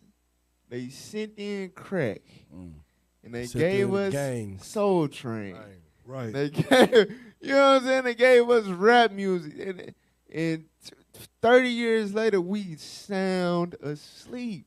This is affliction, We brother. forgot who the enemy. We don't even know who the enemy is no more. Yeah, we don't. We the enemies together. The flood, they broke our bands asunder. You understand? Damn. But God said, no. Well, all this time while we was going through that, starting with Abba Vivens up under their nose, the breath was entering in. That's right. The Israelites were slowly but surely rising up right up under their nose.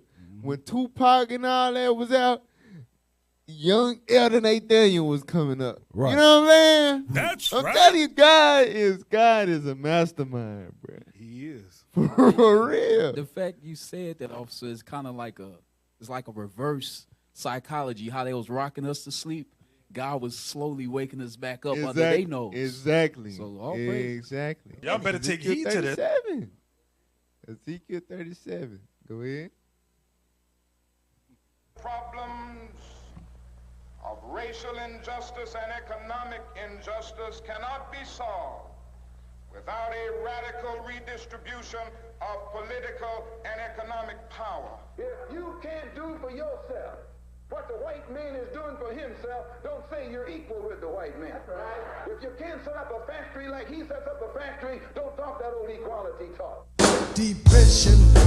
So y'all see, like I said, these men, like the way that they spoke, how they was coming, with no fear, right in the face of their hand, in the neck of the enemy. You know what I'm saying? I'm telling you, they had to kill them people. Yeah, and even but they didn't. With all that, they didn't have no Bible, right? No wisdom from God. And Go ahead. And even today, you look at the schools, what they doing in the education system. They ain't trying to teach this history no more. They don't want y'all to know this because they like, okay, they see, hey, it's some militant groups popping up now. It's some people like, hey, they coming with the word of God as well. They like, hold on, wait, you know what? Forget all your black history. Let's close it up. Forget the Malcolm X. Forget you don't even need, all you know you as American. That's what you need to know you as an American. You don't even need to know about slavery. That's what they doing now. Come on, you man. See they strategizing right before your eyes as we speak, Get Matthew 13, verse 31. So these movements gained major notoriety and had a lot of prominence in their times. From the NOI to the Black Panther Party, Martin Luther King's civil rights movement, and etc. Even the Brown Berets, AMA, Young Lords, all of that. They were big at that time, but it all was to lead up to what you see now. Right? Read what you got. The book of Matthew, chapter 13, verse 31. Another parable put he forth unto them, saying, the kingdom of heaven is like to a grain of mustard seed, which a man took and sowed in his field, which indeed is the least of all seeds. The what? Which indeed is the least of all seeds. Because when you look at black people, right, you got Christianity. The black church was the biggest thing. You know what I'm saying? Martin Luther King was like the forefront of that in terms of us as a movement concerning black people. It was in the name of Christianity. Mm-hmm. Then you have Malcolm X, right? The second big dog. That was in the name of Islam. You understand? Marcus Garvey, which was before them, but still, that was in some Pan-Africanism stuff, right? But they was major. They was big at that time. But this small little grain was sown amongst them during 1969. Starting with Albert Vivens, right there when he started his ministry. This small grain was the least of all of them. You understand? But it was sown at that time. Go ahead. But when it is grown, it is the greatest among herbs. So the least of all seeds, when it's sown, it's the least. It's the smallest. But when it grows, it takes time though. But when it grows, it becomes the greatest of all seeds. Does everybody understand that? And becometh a tree. Read. So that the birds of the air come and lodge in the branches thereof. Go to Sirach chapter 24 and verse 30. So the kingdom of heaven is talking about this gospel. It's talking about this truth. Right. So at first, it was nothing. It was least amongst the black identity nationalist movements. And it was the least of their worries. It was small. You had the commandment keepers, and then you eventually had the Israelite School of Practical Knowledge, Universal Practical Knowledge. Right. Then you had the, House of David, the different branches or whatever. Right. But eventually, through time, now it's a tree. Now it's all over the world. Now it ain't just in America like Black Panther. That was just America. You know what I mean? Now it's a tree. Now it's reaching to Jamaica. Now it's reaching to Africa. Right. Now it's reaching to, you know what I mean? It's a tree. The Lord is a mastermind. Read what you got. The book of Sirach, chapter 24 and verse 30. I also came out as a brook from a river. As a what? As a brook from a river. So give me that real quick.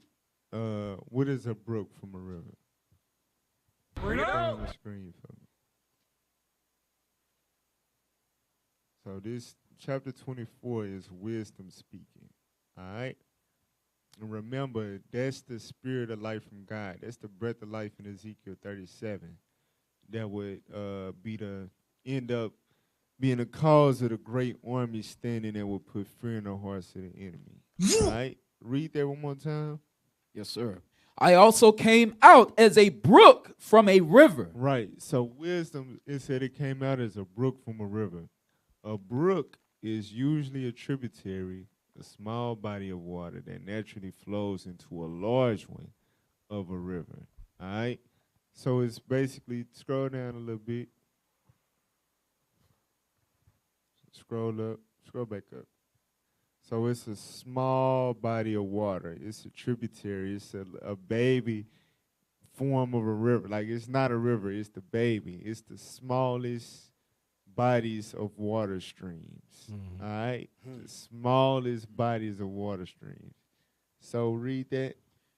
I also came out as a brook from a river. So wisdom came out as a brook from a river, or like a mustard seed, the least of all seeds. Go ahead. And as a conduit into a garden. As a conduit into a garden. Come on. I said, I will water my best garden, Uh-huh. and will water abundantly my garden bed. Read. And lo, my brook became a river. What happened? My brook became a river. God said wisdom, that brook, that small body of water, became a river. I like that precept. Go ahead. And my river became a sea. And that river became a sea. So that small seed of wisdom will grow, will sprout. You understand? Being the biggest. You understand? Being that tree or that seed. Right? From there, go to 1 Corinthians chapter 4 and verse 9. Paul gonna make it plain. 1 Corinthians chapter 4 and verse 9. For I think that God have set forth us the apostles last. Set forth who? The apostles last. Because, and it's crazy when you think about regeneration, right? Because during that time, before, leading up to the apostles, you had the Assyrians, which was during around the time of the Maccabees, right? Right. Which eventually turned into the Pharisees, which would now resemble heavily modern-day Christianity, right? They was the biggest. They had the most ties to the government, the most relevant people with the most influence, right? Because they could be not only just Christians in the church, but they could be leaders. They like the Al Sharptons and all them. They could delve into politics and stuff like that, right? So you got the Pharisees at that time. You had the Sadducees, which would closely resemble the Muslims of today, right? Got large following. They can kind of go neck and neck with Christianity somewhat. You understand? Just a little bit rougher around the edges or whatever. But still, you understand, large movement amongst our people, right? You also had the Zealots, the people that wanted to take up arms. You know what I'm saying?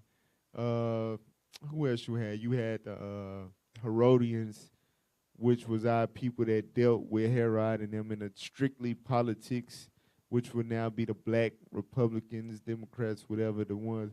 I'm on far left, I'm on far right. Looking Black at caucuses. Right. So all of them would come first before Christ and his apostles, right? Same thing today. The black Christians, the black Muslims, the Black Panthers, you understand?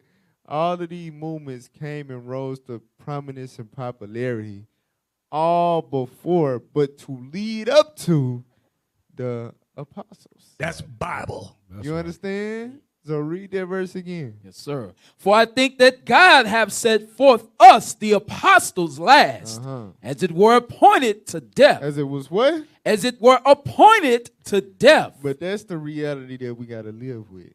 You understand? We got to ride this thing out to death. Why? Because us standing up on our feet going to cause great fear to fall upon them. And we not like the former movements. We can't be stopped. Right. We got the spirit of life from God. So they gonna have to put us to death. Right. The COINTELPRO stuff that they gonna attempt to do, just like they did with Christ, all that. They gonna see that it's not gonna stop us. The agents that you sending that's recording me right now as I speak, you understand? Not gonna stop it. Right. You understand? People that got surveillance and all that footage, files on our bishops, deacons, not gonna stop it. Hell no. For real. They gonna get, the Lord gonna sniff them out. The Lord gonna expose. The Lord gonna bring everything to light that need to be brought to light. And you cannot stop this. So what they gonna do? It's gonna result to putting us to death. That's what the apostles went through. That's our lot in these last days. But read on.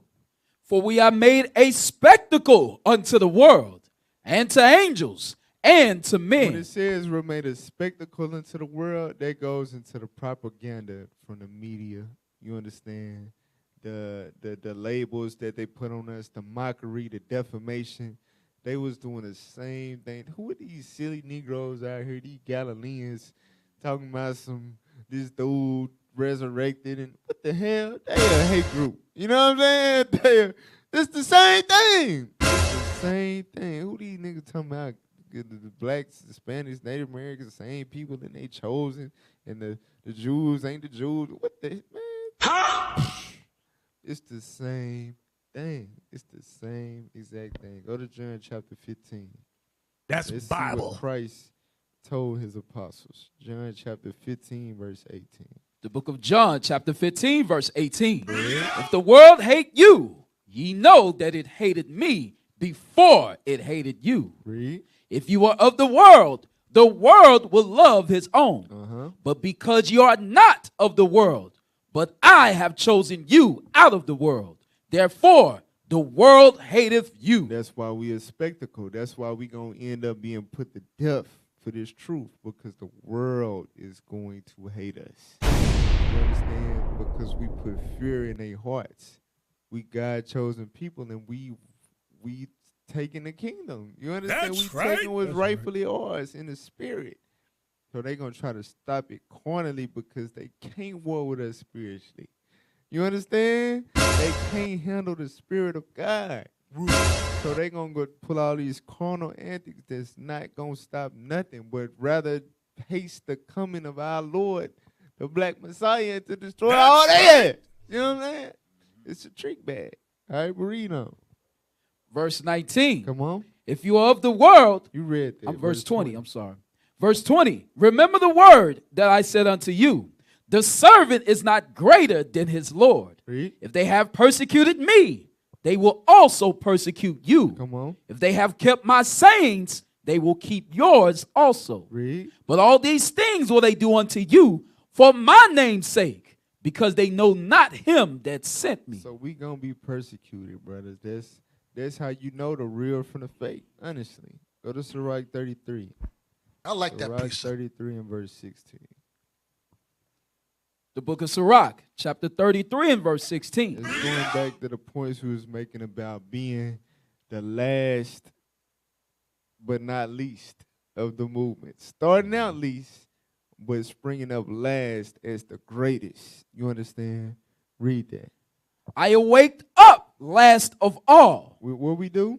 I awake up last of all. Come on. As one that gathereth after the grape gatherers. As one that gathereth after the grape gathers. After all these movements that come to try to gather our people together. Come on. By the blessing of the Lord, I profited. But by us keeping the commandments and faith in Christ and dealing with the wisdom from God, we profit. Go ahead. And filled my wine press like a gatherer of grapes. Right, so we come after all these movements, but we fill our wine press after they done came. You understand? That's the mustard seed growing into their tree. That's their brook becoming its sea. You understand? It's the same thing. All right, so from there, go to the video. Can I get a scripture real quick? Go ahead. Get in there. Let me get Psalms chapter 1.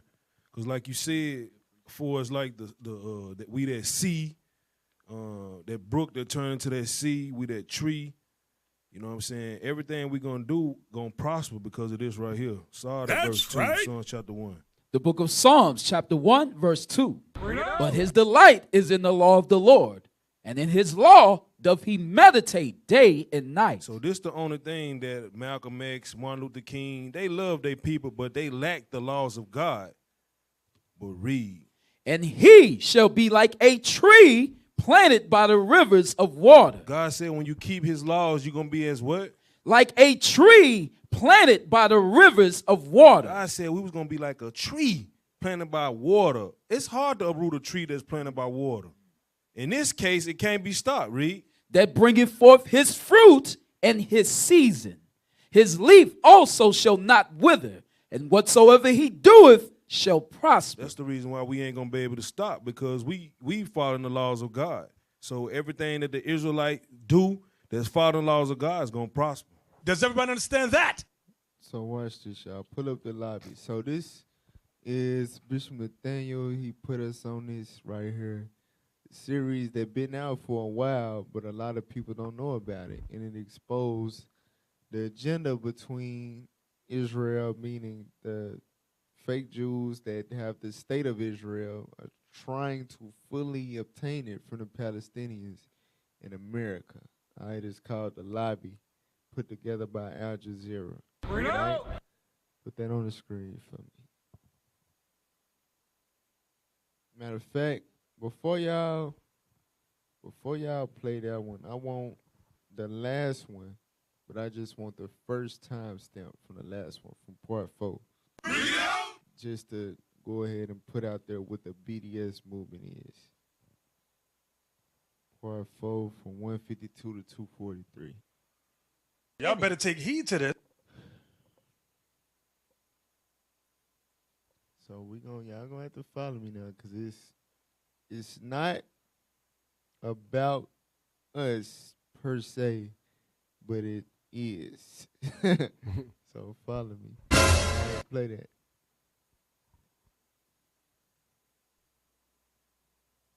A movement to boycott, divest, and impose sanctions on Israel, BDS, was formed on American campuses. It seems to be achieving its goals. It threatens future American support for Israel. We believe in justice for all people. That means the occupation has to end.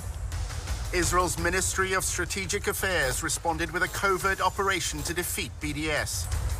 אתה צריך לעשות את זה עם הרבה מאוד עמימות. זה לא גוף צבאי היררכי שאם הרגנו את X, אז כל הגוף מתחתיו לא פועל. The Israeli government leverages Jewish organizations in the diaspora. Absolutely. It's a psychological campaign involving spying and smears. You discredit the messenger as a way of discrediting the message. Just stay on message. And what is that message? BDS is a hate movement. Y'all see this, right? So we watched this video. Oh, the COINTELPRO, they were doing this and doing that, and it was so wrong. But this is what Israel doing in America. They working together to do this, to stop movement. Now, in particular, the BDS movement is, let me just paint the picture. So Palestine, right? Mm-hmm. They were inhabiting our land. They had been inhabiting our land as, the land of Israel geographically. In 1948, with the Balfour Declaration, Amalek, which really come from Germany and all that BS, said, no, that's our stuff. We're going to live there now. We're going to take it over. Palestine, like, no, that's where we live here. You know what I'm saying? You're not the real Jews anyway, but they don't put that out there like that. Yeah, you ain't gonna put that out But there. y'all not even the real Israelites, and y'all trying to come to make the island, right? So the BDS movement is Palestinians in America speaking out about they don't want a war with the Israelis. They don't want to kill all the Israelis. They just want peace. They just want to coexist. They want to dwell in the land together instead of y'all trying to make it straight Jewish, whatever, and all that. We was staying here first. Y'all came. Let's just be equal and fair, like how America got it. Come on, man. So BDS is like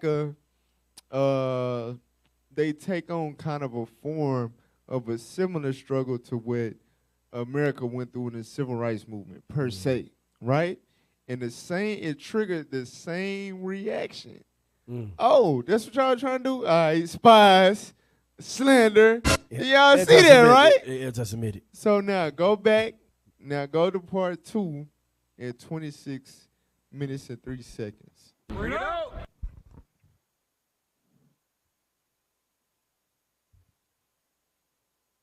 Play that for me. I just want y'all to connect the dots.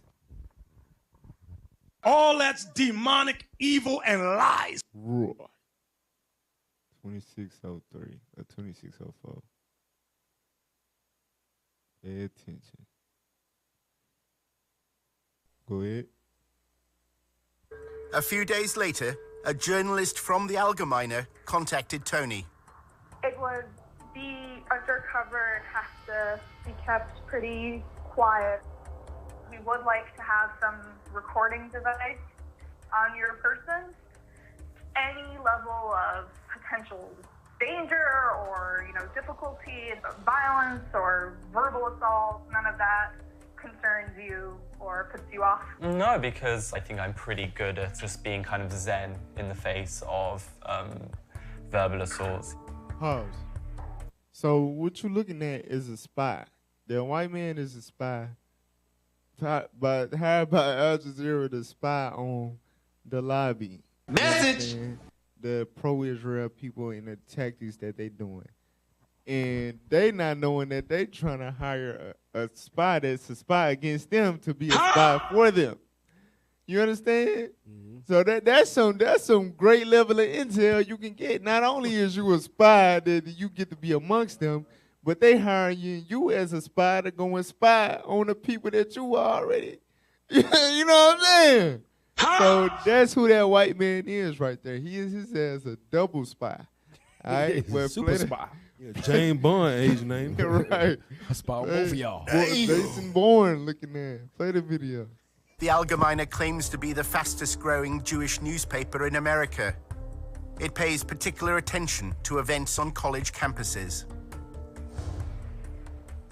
We're working on a project now about ranking U.S. universities and colleges in terms of their anti-Semitic and anti-Israel activity. We have a campus bureau that monitors this sort of behavior and these incidents and these campaigns all day long, all week long. The Allgemeine often reports that anti-Semitism exists amongst pro-Palestinian student groups. The language that comes from those arenas move into that sphere of the new anti-Semitism, which is anti-Israelism. And that's a big focus at the Campus Bureau, looking at the blurring of those lines and where those boundaries have eroded. As journalists, right, exposure is the goal, exposing truth. In August 2016, a story in the Allgemeine caused waves in Washington's pro-Israel circles. The thing that I'm working on, you might have seen the news recently about a cesspool of anti-Semitism at the University of Tennessee.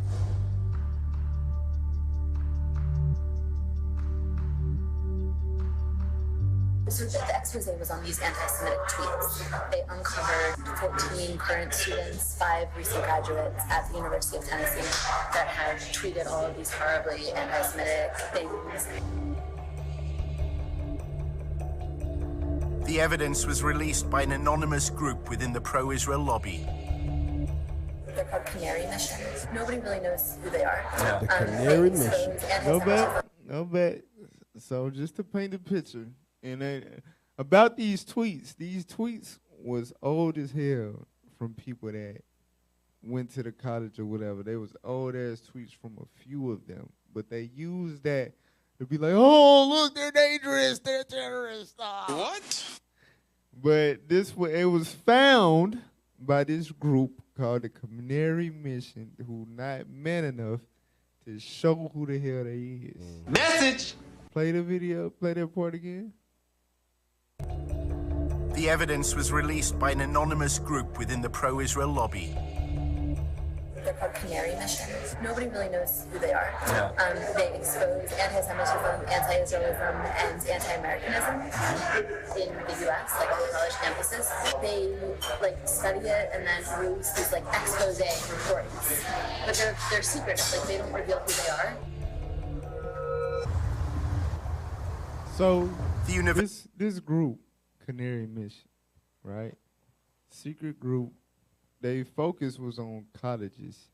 They in the pro-Israel lobby, meaning they trying to do whatever they can to make sure Israel, geographically, which is occupied by the fake Jews, they trying to make sure that is that they able to establish the vision.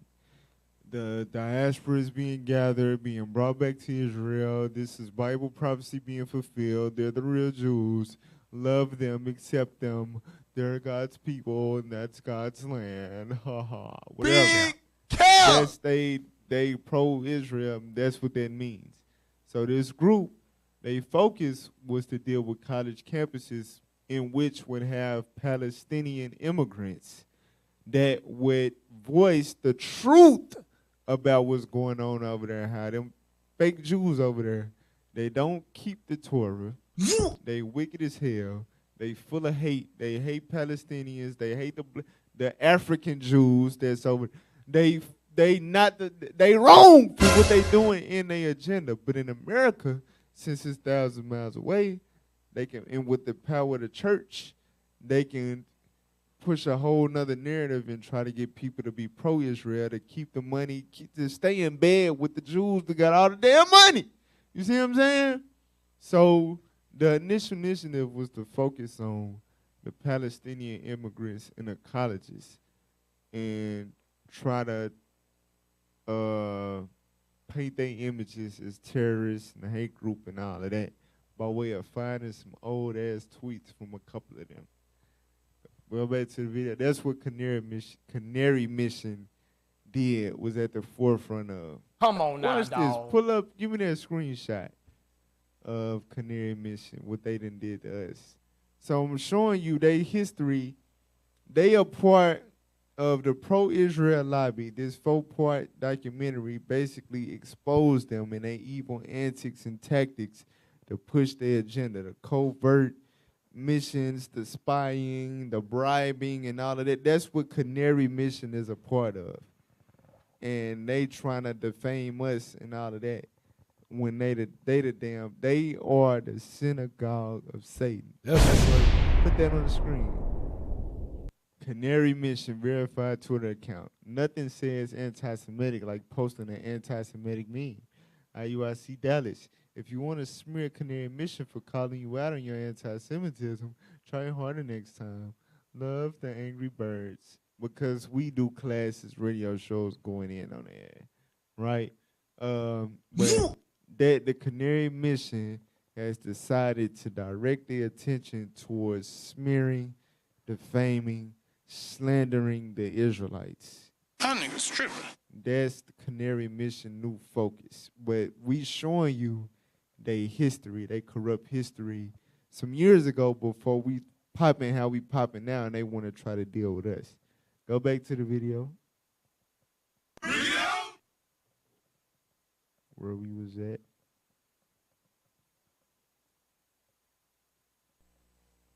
University of Tennessee is based in Knoxville, a quiet city in the east of the state. Tennessee is conservative and religious. The Christian church has political influence here. 6 out of 10 voters opted for Donald Trump. At the university, students and professors, including opponents of BDS, were taken aback by the headlines. It said that there was rampant anti-Semitism at the University of Tennessee. This was quite a shock. It was very surreal and strange. I didn't see anything happening on the ground. It all seemed to be internet-based. There's this international headline with our names and this defamation of our characters. It was the last thing that we were expecting to happen. I was surprised that they were targeting the University of Tennessee. I mean, there's just not a whole lot going on in Knoxville. It just seems such a benign target. Several tweets were clear-cut examples of anti-Semitism. Some failed to distinguish between Jewish people and the State of Israel. Others made vile references to the horrors of the Holocaust. There were definitely some very anti-Semitic things said, but it seemed to be by a limited number of students. Those tweets are horrible, and that should not be supported by anybody. One of the students, there were tweets from when they were 14, 15, and 16 years old. People do and say stupid things. Students who were campaigning for Palestinian equal rights were immediately suspicious, believing the Allgemeine had another motive in running the headline. The way that I saw that article was that to discredit some of the work that we were doing, they threw in these people who are a part of the Muslim community or a part of the Arab community around Knoxville, and things that they had said, things that they had done. They were very old, a lot of times before people had gotten to college. I think this is just old stuff that's being dug up for lack of any other material. I was really horrified that you had essentially this blacklist of students. The list included Summer Awad, a Palestinian American. She was accused of supporting terrorism after sharing a Facebook post. In that image, I mean, all it is showing different tools of Palestinian resistance. One of them's BDS, one of them's stones, and the one that they circled happens to be the knife. They obviously have much bigger weapons than the Palestinians can even imagine having, but they're just able to frame this image of violence and to frame this image of defending themselves. Shortly after being named by Canary Mission, posters and flyers linked BDS supporters to Hamas. There was a list of most of the names of the students that were mentioned in the Canary Mission. All I kept seeing were flyers all over the place. Like, they'll put it on cars, they'll put it on side tables in the student centers and stuff like that. That kind of scared me, to think that there are actually people physically on campus posting these things. Back in Washington, Aviva is drafting a letter to the University of Tennessee on behalf of the Brandeis Center. They want the university to take a stand. We're telling them that basically they need to issue a stronger statement. They need to investigate the students that were involved. They need to offer education and training. In addition to drawing attention to those responsible for anti-Semitic tweets, their orchestrated release served another purpose. It's part of a wider campaign by the pro-Israel lobby. What she said, right? That's the same thing they said to Kyrie Irving. We need to offer from education and training. Anti-Semitism is like, what does that mean? The hell is this? We gonna put their ass in a place. We gonna school their ass. Stay in your lane. We not the ones to play with. Yeah, we gotta do you like Nick Cannon. We're gonna do you like Nick Cannon too. Yeah. Go back to the video, man. Mafia. The problem right now, I think, on universities is that administrations don't realize that anti-Israel statements or anti-Zionist statements often are also anti-Semitic. To find out what anti-Semitism means for the lobby, Tony visits Aviva's boss at the Brandeis Center for Human Rights in Washington. Despite its name, it's a pro-Israel lobby group. Hi. It's great to finally meet you. Really good to meet you. Kenneth Marcus is involved in the lobby's attempt to redefine anti-Semitism in a way that could include criticism of the state of Israel.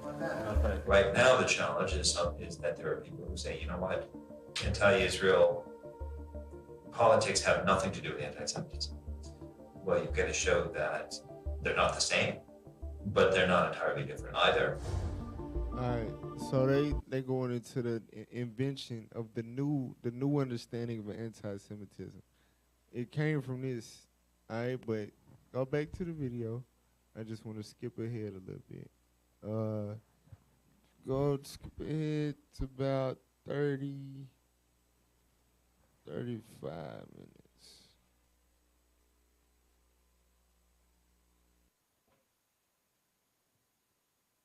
Y'all got it?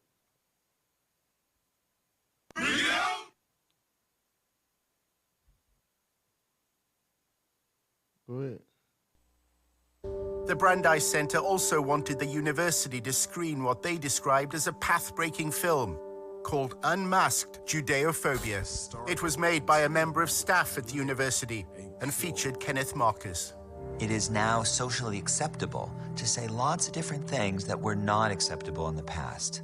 Anti-Israelism and anti-Semitism is one example. It tries to make the claim that Muslims have adopted Nazi-like anti-Semitism and are... Ain't that the same thing we read in the book the FBI tried to do against the Black Liberation Movement? Come on, same man. thing. They're Nazis! No! They're like Adolf Hitler. They just want peace in the land that they was inhabiting, right? Which is ours, but still. You know what I'm saying? They leaving that part out. Yeah! Stop the cap. But they trying to... No, they not Nazis because they don't like the fact that these fake Jews then came in there and tried to take the land by force. Hell no. No. Go back. They beefing over our stuff. Going to essentially lead the next Holocaust on the Jews. The film positions anti-Semitism at the heart of the BDS movement. It was not sponsored by the chancellor, but it was held at the law school, and Ken Marcus did attend. It was screened on the day that commemorates victims of the Holocaust. The film was not appropriate for Holocaust Remembrance Day. As a scholar of the Holocaust and anti-Semitism, I would just say the film's conclusions didn't meet scholarly standards. Exactly why Washington's pro-Israel lobby is concerned by events in Tennessee is at first hard to understand, until one considers the growth of evangelical Christianity in the southern states. Tennessee is a Bible Belt state, and the capital of Tennessee is known as the buckle of the Bible Belt. And that good old Southern Christian culture is very strong here, and a big part of that has now become this rhetoric of Christian Zionism.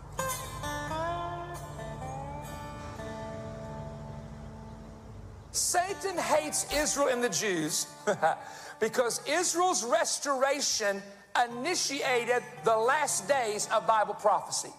Christian Zionists believe that the end of time. Y'all see this bullshit? So the Jews, wired some money to the television pastors that come up with this doctrine. You know what I'm saying? That the Jews going into, even though it don't make sense, it said they would not learn war anymore, but everywhere you go, you see a damn Israeli with a chopper. Right. You know what I'm saying? It don't line up with what God ain't bringing them back. They as catching flights. You know what I'm saying? Catching boats, whatever. God is not bringing them back with his mighty hand to the land. That's Bible. It's not all 12. They don't got their lands and territory. It's not it. It's not no peace in the land. It's not it. But Christianity, that's what they preaching. That's what they got paid to preach. It's the covenant they made with death. Go back to the video. Times to come for Christ to return, it's necessary for Israel to control all of what was historically considered to be Israeli territory. Based on prophecy, Jesus Christ could never have returned for the church to resurrect the dead in Christ until Jerusalem was first in the hands of Israel and the capital of Israel. Christian Zionists and Christian organizations that lobby on behalf of the Israeli government, a lot of them have a theology which I think is in many ways anti-Semitic. The Jews have to leave the West. It says in your Bible, God will bring them back to Israel from the West. It instrumentalizes Jews in such a way that their goal is that hold up, wait a minute. All Jews around the world will leave where they live and move to Israel, because in their theology, that is what will lead to the coming of the Messiah again, and then all of the Jews will convert or will all be killed. Leaders of the Christian Zionist lobby threw their weight behind the Trump election campaign. I have been asked 101 times plus, why do you think Donald Trump won? And I have an immediate answer: because he was the only one that was blessing Israel. The evangelicals flooded the voting booths this time like at no time in our history. And a lot of the laws that are being enacted in those states that are pro-Israel, anti-BDS, are coming about in part because there is so much sympathy for Israel in that community, which has a lot of political power. Senate Joint Resolution 170, 500 resolution All to right, go to condemn the next boycott. time step. 43 minutes and 4 seconds. So obviously, I mean, there's probably a big factor how Trump got in office. Because he was in bed with Israel. Netanyahu. For real. Who raised you? you? Trying to make it spiritual. Yeah, God allowed Trump to be president because he was blessing Israel, because he who blessed Israel. Stop the cap. Well, what about the Igbo and the Zimba tribes, and then who y'all would kind of say that they the real Israelites? Was he blessing them? Bring it out. And they descendants that came over here on slave ships, was he blessing them? That's bullshit. All right, play the video. A right to exist. Aviva Vogelstein also traveled to Tennessee. If a student on a campus says, from the river to the sea, Palestine will be free, meaning that from the Jordan River to the Mediterranean Sea, there will be no state of Israel, that would be considered anti-Semitic. Another example would be when... No, that's not what that means. That's the same woman that y'all saw spilling all the beans and shit at lunch one day. Telling, you know what I'm saying? About the Canary Mission and all of that. That's her. Damn! Trying to reach and say whatever. But go ahead, keep playing. Students on campus chant things like, Intifada, Intifada, we support the Intifada. That's calling for, an Intifada is calling for violence against innocent Israeli civilians. And that is an incitement to violence. And it's calling for demonization and delegitimization of Israel. 7 months earlier, when Aviva was writing the letter to the University of Tennessee, she was talking to a leader of the Jewish community in Knoxville. It seems that she told Aviva that the University of Tennessee doesn't have a long-standing problem of anti-Semitism. She's like, I've been on campus for 10 years, and there have been no, actual incidents of anti-Semitism. These tweets are obviously disgusting and need to be addressed. It's very misleading that they're calling this a cesspool of anti-Semitism. Jewish students at the University of Tennessee repeated this sentiment before the state legislature. When people say things like we're experiencing anti-Semitism, it hits us pretty hard.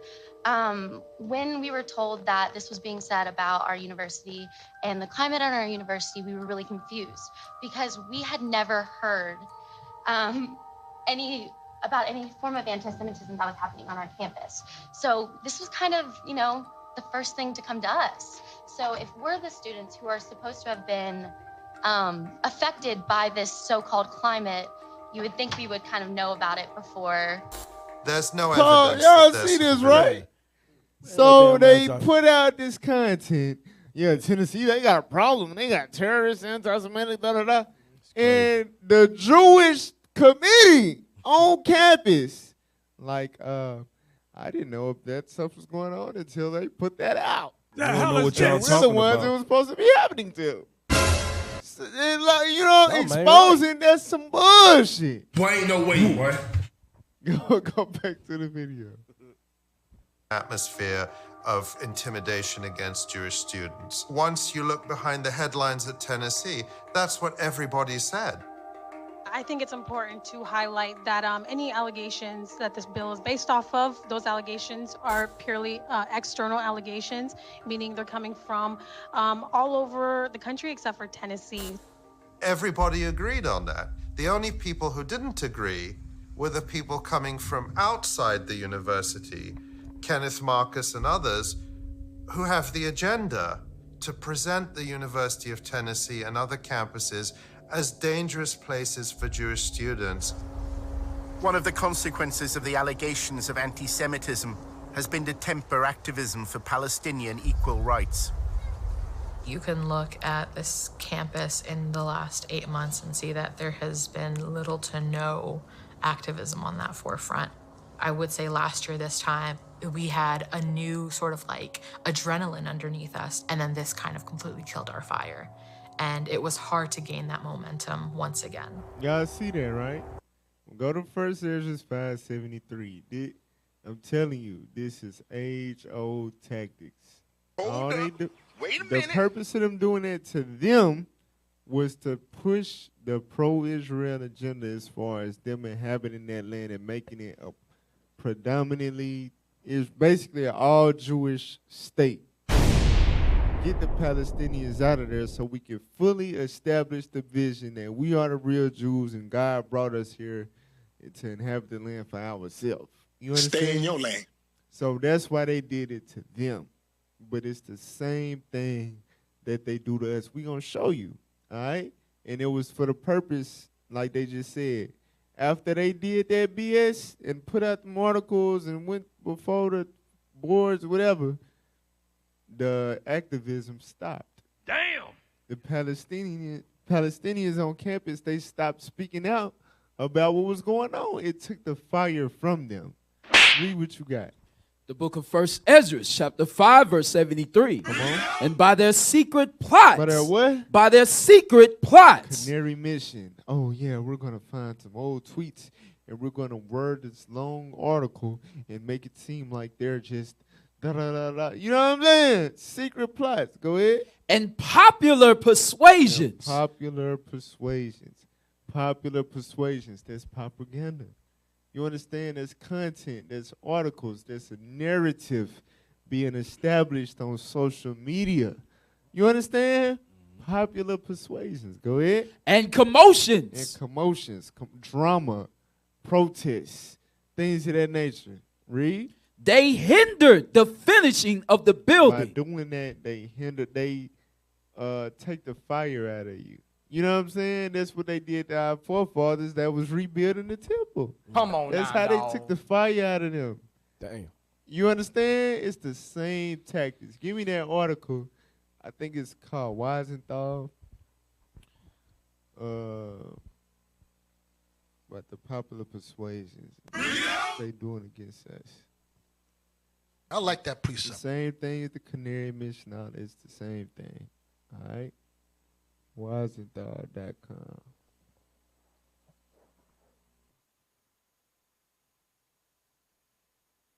All right, this is the type of stuff they was putting them. It's the same thing. They hindered the finishing of our building. They got captains of car up there. Extreme Black Hebrew Israelite movement. Now I know I literally I was just on the phone with this man like an hour and a half ago.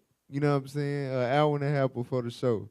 This one of the most nice. Well, let me not. You know, but he don't do no harm to nobody. He is in love with the Bible. The Bible is his life. That's right. He is about feeding the flock of God with the word of God. That is what he embodies. It's no extreme Black Hebrew, nothing about him at all. That's Bible. You understand? He is an Israelite. They got a zeal for the word of God. That's right. People. That's it. He has done nothing extreme at all towards any race, ethnicity, or gender. Hell no. Go scroll down, though. Scroll down. All right. So they publishing or the same thing they did to the BDS. It's the same thing, same tactics. Scroll down. They got our 12 tribes chart up there. This is 1 Ezra 573, y'all. Scroll down. All right. Then they want to intertwine us with the crazy niggas, the real Black Hebrew Israelites. That just say anything. Man. Leadership did a class some years ago about COINTELPRO in the context of camps, certain camps being agent provocateurs. They're not really in the truth. Everything they teach is to teach you to break the law. They're trying to teach you how you can rape a little girl, have multiple wives. Y'all set up by the damn enemy. Right. You know what I'm saying? They paying y'all. Agent provocateur. They paying y'all. But they try to intertwine us put us in the same boat as them. So when you see them, you see purple and gold too, subconsciously. No, we are not the same at all. Hell no. We do not teach the same. We are not the same. But keep scrolling. Keep scrolling. Our people are stupid as hell. Sodom agenda, writings on the wall, misogyny, all this stuff is Bible. We teach Bible. But this is 1 Ezra 573. To take the heat out of our movement. They see us, you can take it off screen. Right? They see us marching at the Barclays Center, you know what I'm saying? All them men swole like that or whatever, and we going viral all over the internet every other week, stuff like that. Like, how can we discredit them? How can we get people to ignore them First Esdras 5:73. Evil plots, secret plots, so on and so forth. All right, but it's turning into, like we done went over in the past couple of weeks, they trying to go to legislation. They trying to get laws passed to stop us from passing out flyers, to stop us from being able to teach on the street, to stop being able to teach the Bible. You understand? That's a part of the plots. In the context that we read in 1 Esdras 5, we're going to show y'all the history of our forefathers going through that again. Ezra chapter 4.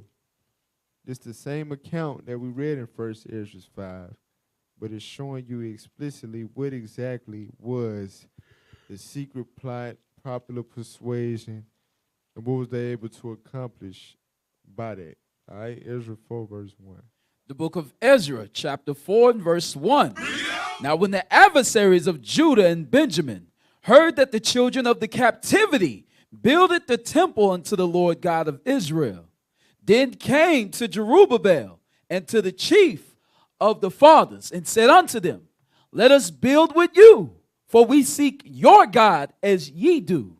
And we do sacrifice unto him since the days of Esarhaddon, king of Assur, which brought us up hither. So they wanted to, whenever you got the heathens trying to get down with you, they trying to get in there to be able to cloud the beliefs and basically simmer it down to assimilation. You know what I'm saying? They want their society and they government and all that to stay intact. By you worshiping your God and doing your own thing, black nationalist, whatever, that means that y'all nation is going to rise up again. How can y'all nation rise again if y'all in subjection to our nation?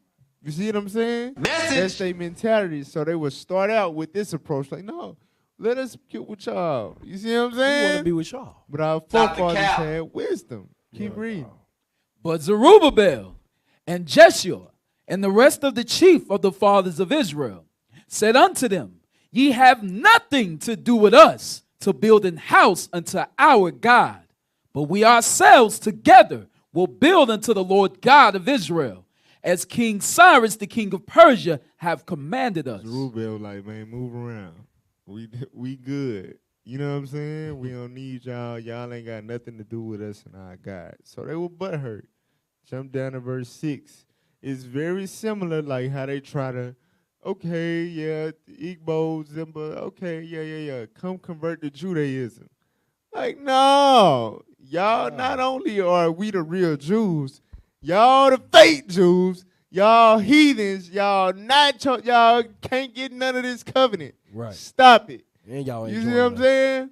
So they offended. And it's the type of stuff they would do in retaliation. Read verse 6. Verse 6. And in the reign of Ahasuerus, in the beginning of his reign, wrote they unto him an accusation against the inhabitants of Judah and Jerusalem. Like this article is an accusation. You know what I'm saying? They're a hate group. They murdered some people at a store in 2019, which is a lie. Come on, man. You know what I'm saying? What else murders they imaginary put on us? Some stuff we didn't do. We don't got no blood on our hands, period. You understand? But that's an example of the accusations they'll put out about us, like the ADL on the Breakfast Club. Breakfast Club is a platform that our people tune into and tap into. Don't know black people give a damn about the ADL and would never Google ADL and would never look into any Jewish people and don't give a damn what the dude got to say. So he put himself on a platform with Charlemagne the God, because niggas listen to that, and made accusations about us. You see what I'm saying? Mm-hmm. But watch this. Jump down to verse 12. Verse 12. Come on. Be it known unto the king that the Jews which came up from thee to us. So this is the letter, because these heathens was butthurt about us trying to unite one another and build up our people. Go ahead. Are come unto Jerusalem, building the rebellious and the bad city. So y'all letting these Jews build the rebellious and bad city. Bad, it's bad. Go ahead. And have set up the walls thereof, and joined the foundations. Come on. Be it known now unto the king that if this city be builded and the walls set up again, then will they not pay toll, tribute, and custom, and so shalt and damage the revenue of the king. This ain't good for the economy. You see what I'm saying? This ain't good for the economy. It's just like if we all black people repented, black and Hispanic. No, that ain't good for the economy. That ain't what, because we all gonna keep the Sabbath. No. Just that alone gonna destroy their economy. We losing all type of money. You see what I'm saying? Message. But keep reading, read fast. Now, because we have maintenance from the king's palace, and it was not meet for us to see the king's dishonor, therefore have we sent and certified the king, that search may be made in the books of the records of their fathers. So shalt thou find in the book of the records, and know that this city is a rebellious city, and hurtful unto kings and provinces, and that they have moved sedition within the same of old time, for which cause was this city destroyed. We certify the king that if this city be builded again, and the walls thereof set up, by this means thou shalt have no portion on this side the river. Then sent the king an answer unto Rehum the chancellor, and to Shimshai the scribe, and to the rest of their companions that dwell in Samaria, and unto the rest beyond the river, peace, and at such a time. The letter which ye sent unto us have been plainly read before me, and I commanded, and search have been made, and it found that this city of old time have made insurrection against kings, and that rebellion and sedition have been made therein. So I read y'all letter, y'all accusations about them being rebellious, sadistic, whatever, and I did my research, and I found there's just like what Vocab Malone be doing. Yeah, I looked into Albert Vivens, and he was sick, and in the school they taught this and taught that, and da-da-da. It's the same thing. Come on now, dog. It's the same thing. So the king, like, yeah, they are rebellious. They do have a bad history. Go ahead. There have been mighty kings also of Jerusalem, which have ruled over all countries beyond the river, and toll tribute and custom was paid unto them. Give ye now commandment to cause these men to cease, and that this city be not builded, until another commandment shall be given from me. Take heed now that ye fail not to do this. Why should damage grow to the hurt of the kings? Now when a copy of King Ahasuerus' letter was read before Rehum and Shimshai the scribe and their companions, they went up in haste to Jerusalem unto the Jews, and made them to cease by force and power. You see that? So the government passed laws to force them to stop building.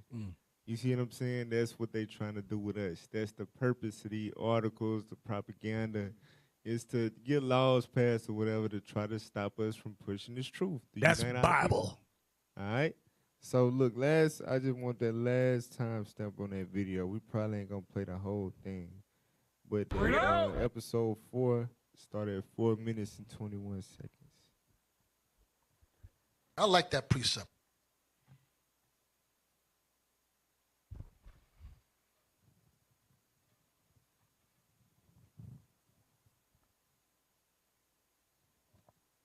So, hey, y'all, listen. Like I said, Lord's willing, y'all connecting the dots and seeing how history repeat itself. And it's moving in the direction that it once did with our forefathers that was in the truth, that was the prophets to the apostles, to our forefathers from a few decades ago that just had the flesh and the sinews but not the breath.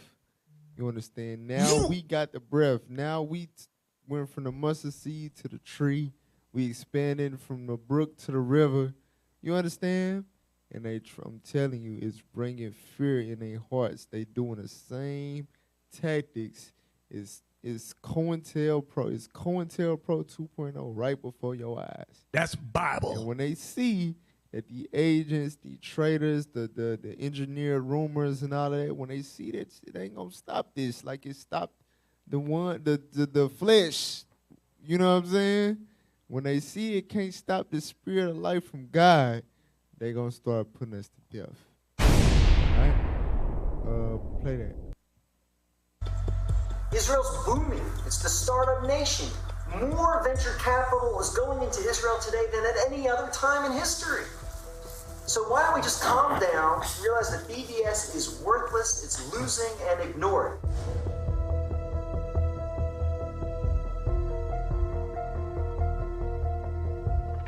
I don't think BDS was ever supposed to be about getting colleges to take their money out of Israel. So if we focus on the dollars, we can feel really good about ourselves. If we focus on the fact that an effort's being made to distance us, those who love Israel, from the rising generation, I think we need to worry. When you get to the millennials and the students, it's a bad situation. And it's getting to the point now where the majority is more favorable towards the Palestinians than the Israelis. While See how the numerous focus always on the youth. The same thing the FBI said, and it's the same thing. Message. The same thing, but watch this. It's gonna take a turn. Watch this. Speakers discussed ways to combat BDS.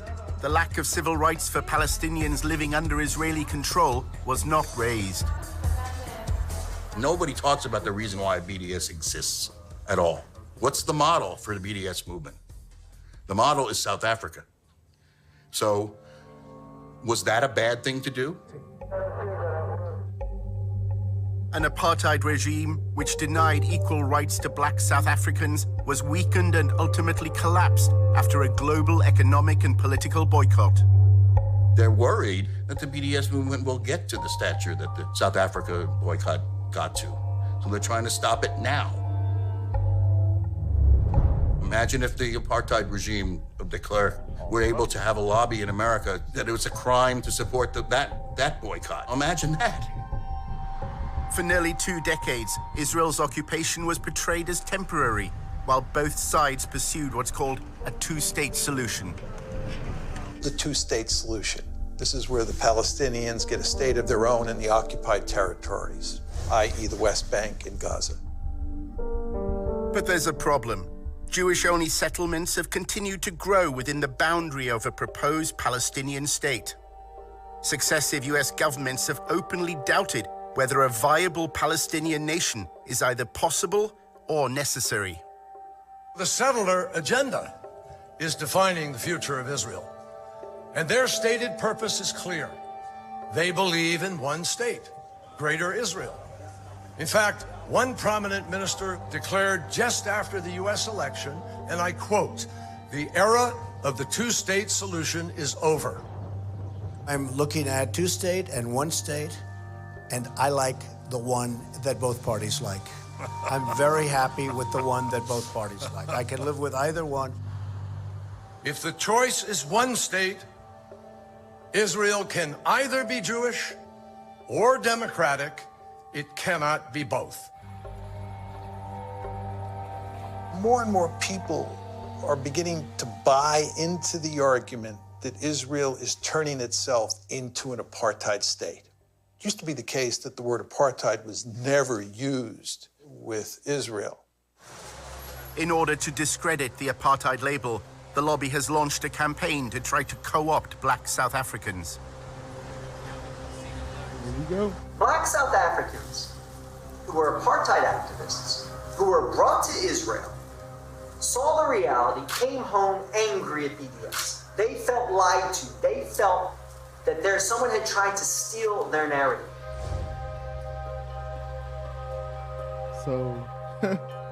So what happened in South Africa? South Africa is South Africa. You know, the black people's living there.